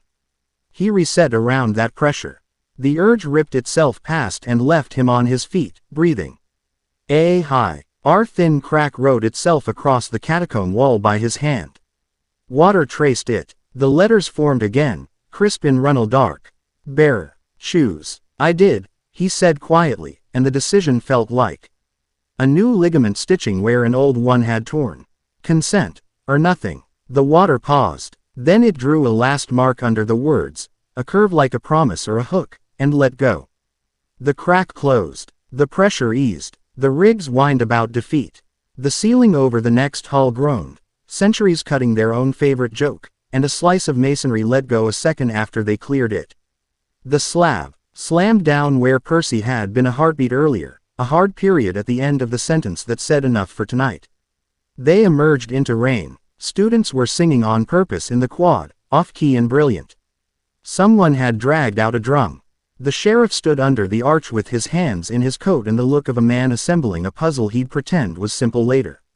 He saw Percy, Enid, Wednesday, Bianca, and the three of them stopping because the stop was part of being alive. His gaze flicked to the fountain. The water was boring again. "You see anything?" he asked Bianca, dry. "I saw a raccoon," she said. "Big night for raccoons," he said. "Union meeting," she said. He huffed, then dropped his voice without losing the casual. "Whatever you kids aren't doing, don't do it twice in the same place. Makes my paperwork easier." "We'd never," Enid said, with the sincere dishonesty of a person already planning the next impossible errand. The supervisor stood just beyond the gate, hard hat shining in the streetlights, satisfaction carefully edited out of her face. She watched a school refuse to be a lab. Her posture said, "Next time, faster." Bianca lifted the confiscated null case a centimeter, casually. The supervisor didn't flinch. She understood leverage as a language and expected to speak more of it soon. Weems stepped out onto the steps and looked at her. School the way a captain looks at rigging after a gale. She didn't say thank you. She didn't say don't. She said, for the students close enough to hear, curfew lifted. Bake sale extended. Ms. Sinclair, I can neither confirm nor deny your permit for fireworks. Enid gleamed. Copy. They dispersed on the surface as if the night had just been weather. In the catacombs, water dried slow. The three cut chains hummed like a bruise under a sleeve. In a stairwell between nowhere and up, Bianca halted, breath coming on schedule, eyes sharp. She looked at Percy and Wednesday and Enid without speaking for 3 seconds. It felt like a hand on a heart. "You good?" she asked, to all at once. "No," Wednesday said, honest enough to count. "But functional." "Yes," Enid said, and then amended, "mostly." Percy flexed the hand that had caught 2 batons and a bad thought. "Good enough," he said. "Fine," Bianca said. "We sleep in shifts. We prep testimony that says nothing and everything. We meet at dawn to count what we kept." They nodded. Enid touched Percy's wrist and didn't remove her hand until he made a sound that meant he'd noticed the world. Wednesday's shoulder brushed his when they turned. A scrap of wet plaster fell from the ceiling and did not hit anyone. On the wall of the catacomb behind them, the water's last mark bled slowly into stone. In the smear, if you knew how to read it, a sigil curved like a tide promised later. Chapter 6 End. Chapter 7. Choice cuts chains. The ultimatum arrived as a polite email and a van on the lawn. Weems read the subject line, Emergency Infrastructure Test, and didn't blink. Outside her window, a boxy vehicle unfolded amassed with the dignity of a flag ceremony. Students gathered in a crescent, phones at their hips like they respected the weather. Bianca slid into the office with wet hair and no patience. Wednesday took the chair that wasn't offered. Enid stood, bouncing once, like a runner on the starting block who knew the gun would go off even if the ref lost count. Percy stayed by the window, ribs remembering the weight of chain and decision. Weems hit speaker. The call connected to a voice engineered for hearings. Headmistress Weems. Director Halberd. Civic Resilience. We're initiating a regional safety test to ensure municipal assets aren't compromised by anomalous signatures. Please keep students clear. What assets? Weems asked. Bored enough to signal danger. Water. Power. Telemetry. Halberd said. We'll deploy a temporary dampening field centered on campus. 90 minutes. We expect cooperation. Your field will affect my students. Weems said. It won't, Halberd lied. And even if it did, the public interest outweighs niche concerns. Niche, Bianca repeated, tasting the word. A second voice joined, crisp, local. Councilman Reed. Weems, play nice. We wouldn't do this if the town wasn't buzzing. Wednesday took her pen cap between her teeth, removed it, and said, if the field is temporary, prove it. 10 minutes. You'll get your data. 10 minutes isn't. Reed began. Weems cut him off gently. It's generous. You can have 10 minutes or a court date. Choose. Silence. Then Halberd. We're authorized for 90. We're authorized for wrath, Weems said, too sweet to quote later. And you need a headline that says, successful partnership, not, lawsuit from school for gifted children. 10 minutes. Bianca angled a brow at Percy. He nodded once. 10 minutes was oxygen. Fine, Halberd said. 10. The call ended. Weems turned. Ms. Barkley. Bianca didn't waste breath. We split. Enid. Corridors. Keep the kids grounded. Wednesday. Find me the consent pattern fast. Percy. Eyes on the quarry and don't touch the water unless it touches us first. I'll manage donors and sheriffs. You left me nothing, Weems said. You left us a stage, Bianca said. We'll make you an ending. Weems smiled like a blade being sheathed. Be brilliant. The mast on the van bloomed into a dish that looked enough like telecom to make bystanders bored. A second rig rose from the truck bed. Ribbed coils, rectangular couplers, and a box labeled vibration damper that would have been funny if it weren't aimed at a school. The supervisor stood by, hard hat, tablet, aura of quiet certainty. She didn't look at Percy. She looked at the distances between things. Her confidence said, I have turned bigger storms into paperwork. The field rolled out like fog you couldn't see. Students glanced at nothing and frowned. A vampire near the fountain rubbed his forearms as if brushing off dust. A siren froze mid-hum. Then pretended it was a stretch. The air lost a layer. Enid jogged the inner ring of the quad, clapping a beat. Hey, count with me. In, 2, 3, 4, out, 2, 3, 4. They did. Breathing on purpose made the field's pressure look smaller. Wednesday crossed to Percy without looking away from her notebook. I need to try it, she said. Vision inside the field. Yes, she said. I want to see what the future looks like when someone turns the volume down. He didn't argue. He took her hand. Their fingers locked without ceremony. Her pupils widened then click. Ed to pinpoints as the null hum tightened around skin. She didn't fight it. She rode it the way she rode everything she couldn't change. Like a surgeon letting anesthesia work while her mind stayed on the blood. What do you see? Enid asked. Low lines, Wednesday said. 9. Bright when left alone, dim when caged. Director Halberd thinks he's measuring leaks. He's measuring consent. She inhaled. It looked like pain but wasn't. And a choice. We make it loud, or we make it clean. Clean, Percy said. Loud, Enid said. Wednesday opened her eyes. Both, but in the right order. Bianca's text. Press gathering. Weems will give them a story. If Halberd grandstands, I cut him off at the knees with student safety. Perk. Supervisor moving toward east fence. Percy's glance found her bun, clipboard, no name tag. She raised the device that had tried to make the world smooth. He drifted that way, not stalking, touring. Enid drifted too, all sunshine and sharp. Wednesday followed, pocketing the pen like a scalpel. Temporary dampening, Percy said, nodding at the van like it was a friend. Cool demo. The supervisor's smile was minimalist. Safety. Safety is cake and fire codes, Enid said. This is rude. Civility is a luxury, the supervisor said. Funny, Wednesday said. We recently said the same about humanity.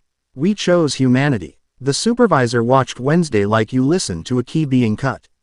You people like speeches, she said. We like living, Enid said. Same, Percy said. Different strategy. He let silence sit with them until the supervisor got bored and checked her tablet. The countdown flickered. 7:01.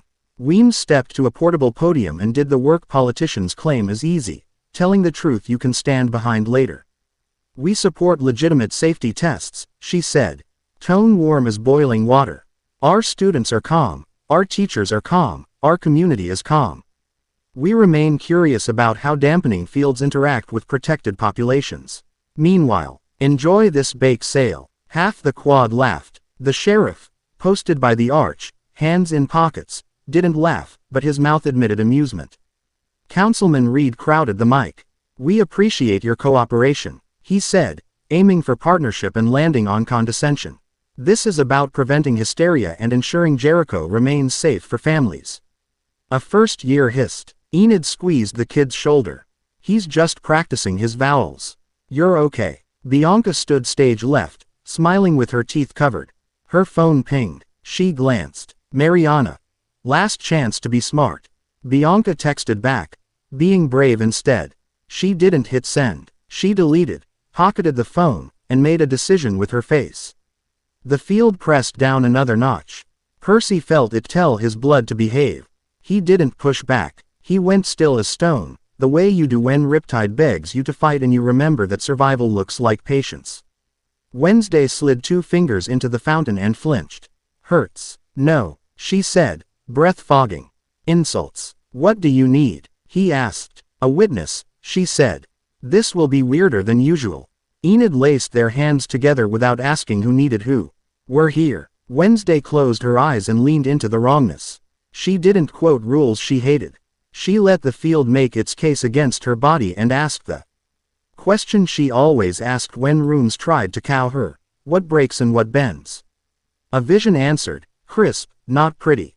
Students running because someone told them to. Students standing where they retold not to because a friend had tripped. Weems speaking in numbers. Halberd watching for the moment fear proved him right. The supervisor pacing the fence and calculating whether to shorten the tay.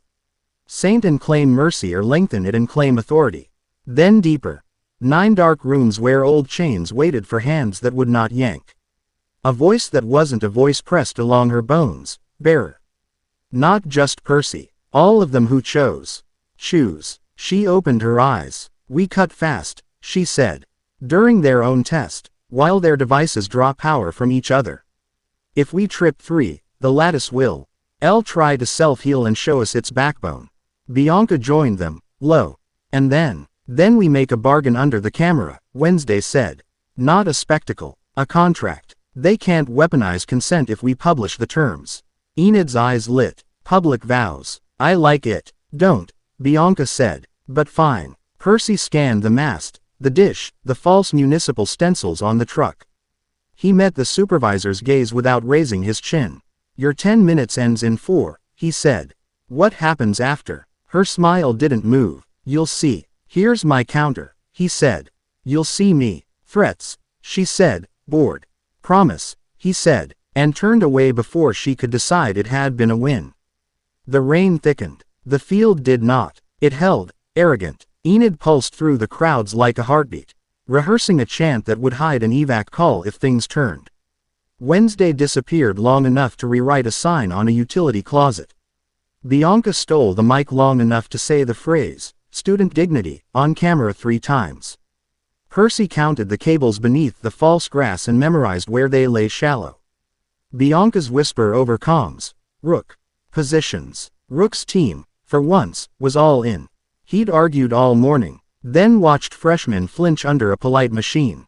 Now his voice carried the steadiness of someone who knows what side he's on and plans to pay the bill later. Chain 7 ready. Chain 5 ready. Ajax echoed. Wednesday. Chain 3 ready. Bianca watched the countdown on the mast. 1:14. She timed her breath and waited for the moment Halberd's field would taste its own hubris. Mark, she said. 3 teams moved. Percy didn't rip anything. He tugged at the part that had been added last, the null signature welded over older work. His hand hovered a freeze frame above air. He exhaled and undid the lie like a necklace clasp. Metal remembered it was weaker than consent and let go. Ajax's team sang a stupid song, backup plan, and slid their cut thr. Ow, a flower bed like they were planting bulbs. Rook's pair worked a seam with hands that hadn't been so careful yesterday. Done, he whispered, shocked at himself. The field hiccuped. The mast's light flickered. Councilman Reed blinked like a man expecting applause who's hearing boos through the PA. Halberd's head turned toward the rig with the reflex of a hawk. The supervisor finally looked at Percy like he'd introduced himself. Wednesday stepped onto the fountain rim and lifted both hands. Not showy, surgical. Jericho, she said, not into a mic, but the sound carried because basics don't need battery. We're going to do something precise. Please stay calm. Please breathe. Weems didn't stop her. Weems, a genius of optics, stepped back one pace and let the frame put Wednesday center. Bianca turned her profile to camera too, which captured her better. She hated that she knew that. "We will not be bullied into hurting ourselves," she said, voice carrying like a weather report. "We will not trade our students for optics. We are entering a consent-only agreement with the force under the quarry. It leaves. We stay. That's the contract." The sheriff muttered, "What the hell," and didn't move to stop it. Enid stepped from the crowd and joined Wednesday on the stone. Percy stepped up too. 3 people in the frame, palm to palm. Not a ritual, a boundary bearer. The weight, R wrote around their shins, a thin line rising like breath on glass. "Choose." Percy exhaled. "We cut. You go. You don't answer them." He tipped his chin toward the van, toward the rig, toward the false storm. Enid's voice steadied the space. "You don't drown a town to prove a point. You leave because you said you would." Wednesday's tone shifted 1 degree, a judge at a bench you can respect.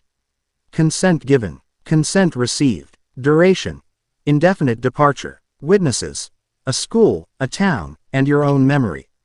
The line paused. Then, in the water's handwriting, a single word formed: agreement. The field didn't like that. The mast whined. The supervisor touched her tablet twice, fast. Halberd spoke into a mic with a jaw ready to call this sabotage. "Cut," Bianca said. 3 chains let go. The quarry inhaled like a sleeper who'd learned how to trust a door. The rigs flashed white. Not pretty, like a car battery misjudging what it could promise. The mast sparked. Councilman Reed jumped lick. A child hearing thunder and pretended it had been choreography. The water in the fountain rose clean, round, and fell back without pointing at anything. No drama. The dish on the van spun itself into stutter. Wednesday held the triad like a conductor finishing a note. Enid laughed once because relief is an involuntary muscle. Percy felt something old unhook a grip from his ribs and didn't miss it. The supervisor moved, finally. Not to shut it down. To salvage. She lifted a second device. Smaller. Meaner. Aimed it at Percy's chest, and pressed a stud. The air around him went knife cold, and the hinge he'd been leaning on, the comfortable drift toward water when water wanted him, vanished. The old fear, "What if I'm only my power," knocked. "Hey," Enid said, eyes on his. "Stay with me." Wednesday shifted, stillness becoming geometry again. "Let it take what it can't touch," she said. He obeyed. The device gnawed at the part of him that answered when the ocean called. It found a wall. The human parts smiled. He reached with hands not magic and took the device out of the air when she fired it, time collapsing into a decision: catch or bleed. He caught. The shock bit his palms. He threw it behind him into the fountain's wall. It clanged, not dramatic. It slid into the water and died. "Rude," Enid told the supervisor. Bianca's voice came cold enough to fog glass. "Director Halberd, end your test. Or we will demonstrate restraint with an example." Halberd looked at the mast, at the dish, at the students on stone. He'd counted crowds, planned optics, anticipated fear. He hadn't planned consent he couldn't co-opt. "Shut it down," he said. The hum lowered. Pressure let go. Phones came back to life like nervous birds. A freshman cried because crying is what your body does when it's safe enough to be honest. Weems stepped in front of a mic and gave the cameras their closing statement. "We appreciate civic coordination," she said. "We decline to be an experiment. Nevermore. We will continue teaching our students to be decent under pressure. We invite Jericho to match our example." The councilman tried to smile. It looked like a pulled muscle. The sheriff cleared his throat. Odin announced the bake sale had extended hours. People laughed because no one knew what else to do. The supervisor held Percy's gaze a fraction longer and filed the angle of his grin in a place she would visit later. Then she pocketed her data like a gambler pocketing a lesson. After lunch, the sky finally committed and dumped water like a vote. Halls filled with steam and relief. Nightshade reconvened in a corner room that smelled like wet parchment and teenage adrenaline. Rook stared at the video someone had already uploaded, the triad on the fountain, Weems' lines, the 3 chains falling quiet. "We went public," he said. Half terrified, half exhilarated. "We went honest," Bianca said. "Let donors faint. We'll sell smelling salts. Or tote bags," Enid said. Smelling salts in tote bags. Wednesday wrote on the whiteboard without asking for a marker that worked, hers always did. 3 of 9. She drew quick circles on a campus map. We keep pressure on the other sites, but we do it surgically. They're going to respond with a bigger field. Maybe a net over the quarry. Maybe a portable cage. They'll try to plug the Leviathan into their math, Percy said. We finish first. Rook nodded, decisive for once. I'll handle donor luncheons and charm sheriffs. You break the impossible, I'll feed them cookies. Look at you, Enid said, fond. Joining the resistance with a tie on. He almost smiled. Don't tell my parents. Bianca checked texts. Mariana. You're reckless. Also compelling. Call me. Bianca ignored it. Another buzz. Sheriff. Come talk. Off record. She replied. Bring coffee. He replied with a thumbs up and a raccoon. Wednesday caught Bianca watching the screen. If your mother tries to weaponize you, she said, weaponize her back. She taught you to play sharp. Use it. I intend to, Bianca said. A knock. The door opened 2 inches. Weems slipped in, rain on her sleeves, a micro smile she didn't try to hide. You were extraordinary, she said, and made it a fact, not a compliment. Now we pay for it. We always do, Wednesday said. Weems said, almost proud. The board wants reassurances. The council wants assurances. The press wants adjectives. You will give them nouns. What nouns? Enid asked. Students. Agreements. Outcomes. Weems said. She looked at Percy. And you? A quiet day, please. I'll try, he said. Do better, she said. Then softened it with a glance. You're doing fine. When she was gone, Enid flopped into a chair like her spine had decided to be noodles. Okay, when do we do the really stupid thing?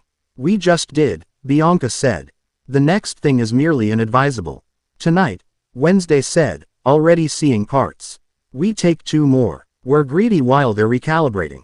We keep the school noisy so the building covers our edges. Poke up rehearsal, Enid said, eyes bright. I can turn a drill into a dance and spin half the student body outside at any hour. Bianca had never been grateful for glitter before. She suspected she could learn. Percy leaned back, the day's edges cutting him in the best way.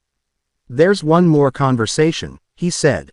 Who? Bianca asked. He looked at the floor, at the pipes under it, at the quarry's pressure line humming like a note only he felt. The thing under Jericho. It gave us a word. It'll want another. Wednesday considered him, mind already measuring risk like a tailor. We go together, she said. Enid stood, rolled her wrists like she was cracking jokes, and nodded. Obviously. Night dropped like a curtain with the rain for applause. The rigs ringed the quarry. Lights steady for now. Students shouted chants on the field under Enid's gleeful rule. Poe flags snapped. Rook handed out cocoa with a jaw that looked less like a weapon and more like a shield. Percy. Wednesday. And Enid cut through the greenhouse shadow and slipped the hatch. The catacombs breathed damp and old. Water wrote on stone in the handwriting of pressure. Bearer. This time Percy didn't wait for the question. We're cutting 2 more, he said. If you feel a cage, hold. A pause. Then a circle. Agreed. Wednesday took chain 4. Enid held the corridor, nose testing shifts. Percy worked a seam, pad of his thumb warm with friction. He undid a weld with care, like taking a ring off a sleeping giant. The link sighed. Far to their east, Rook's whispered team echoed a soft, surprised laugh. Success. The rigs punched their pitch up a notch like toddlers mad at physics. Rain thickened. Down in the water, something vast smiled, not human. Enid smacked Percy's shoulder. Footsteps. Quote. They killed lights and pressed into the wall's shadow. 2 figures slid by under a dome whispering polite malice. The lead man held a bag with a logo that might have fooled a distant ant. The second man turned his head and looked through them by reflex. Wednesday breathed only when the sound thinned. Their sweep patterns are learning us. Then we unlearn them, Percy said. Tonight, Enid said, and then sleep. I want pancakes on the other side of this. That's the best plan we've had, Wednesday said. They cut the 7th chain a minute later. The quarry inhaled again. The rigs twitched. The dome by the path hiccuped. The supervisor lifted her face into the rain and calculated the cost of changing strategy mid-shift. Above ground, the chant swelled. Bake sale tables rattled. Someone lit sparklers because Enid had a permit that didn't admit to being a permit. Weems watched from the steps, phone dark, eyes bright. When the trio climbed back through the greenhouse hatch, rain soaked them like a blessing you hadn't asked for and accepted anyway. Enid shoved wet hair out of her eyes and grinned, feral and soft. Wednesday's braid dripped. Percy shook his hands and felt his skin remember itself. We're close, Enid said. Close, Wednesday agreed. Not finished. Tomorrow, Percy said. Tomorrow, they echoed, like a vow that didn't need a ceremony. They walked the path back to noise because it was smarter to be seen. Students engulfed them the way schools do when the people who went into the dark come back out. Bianca found them on the edge of the crowd.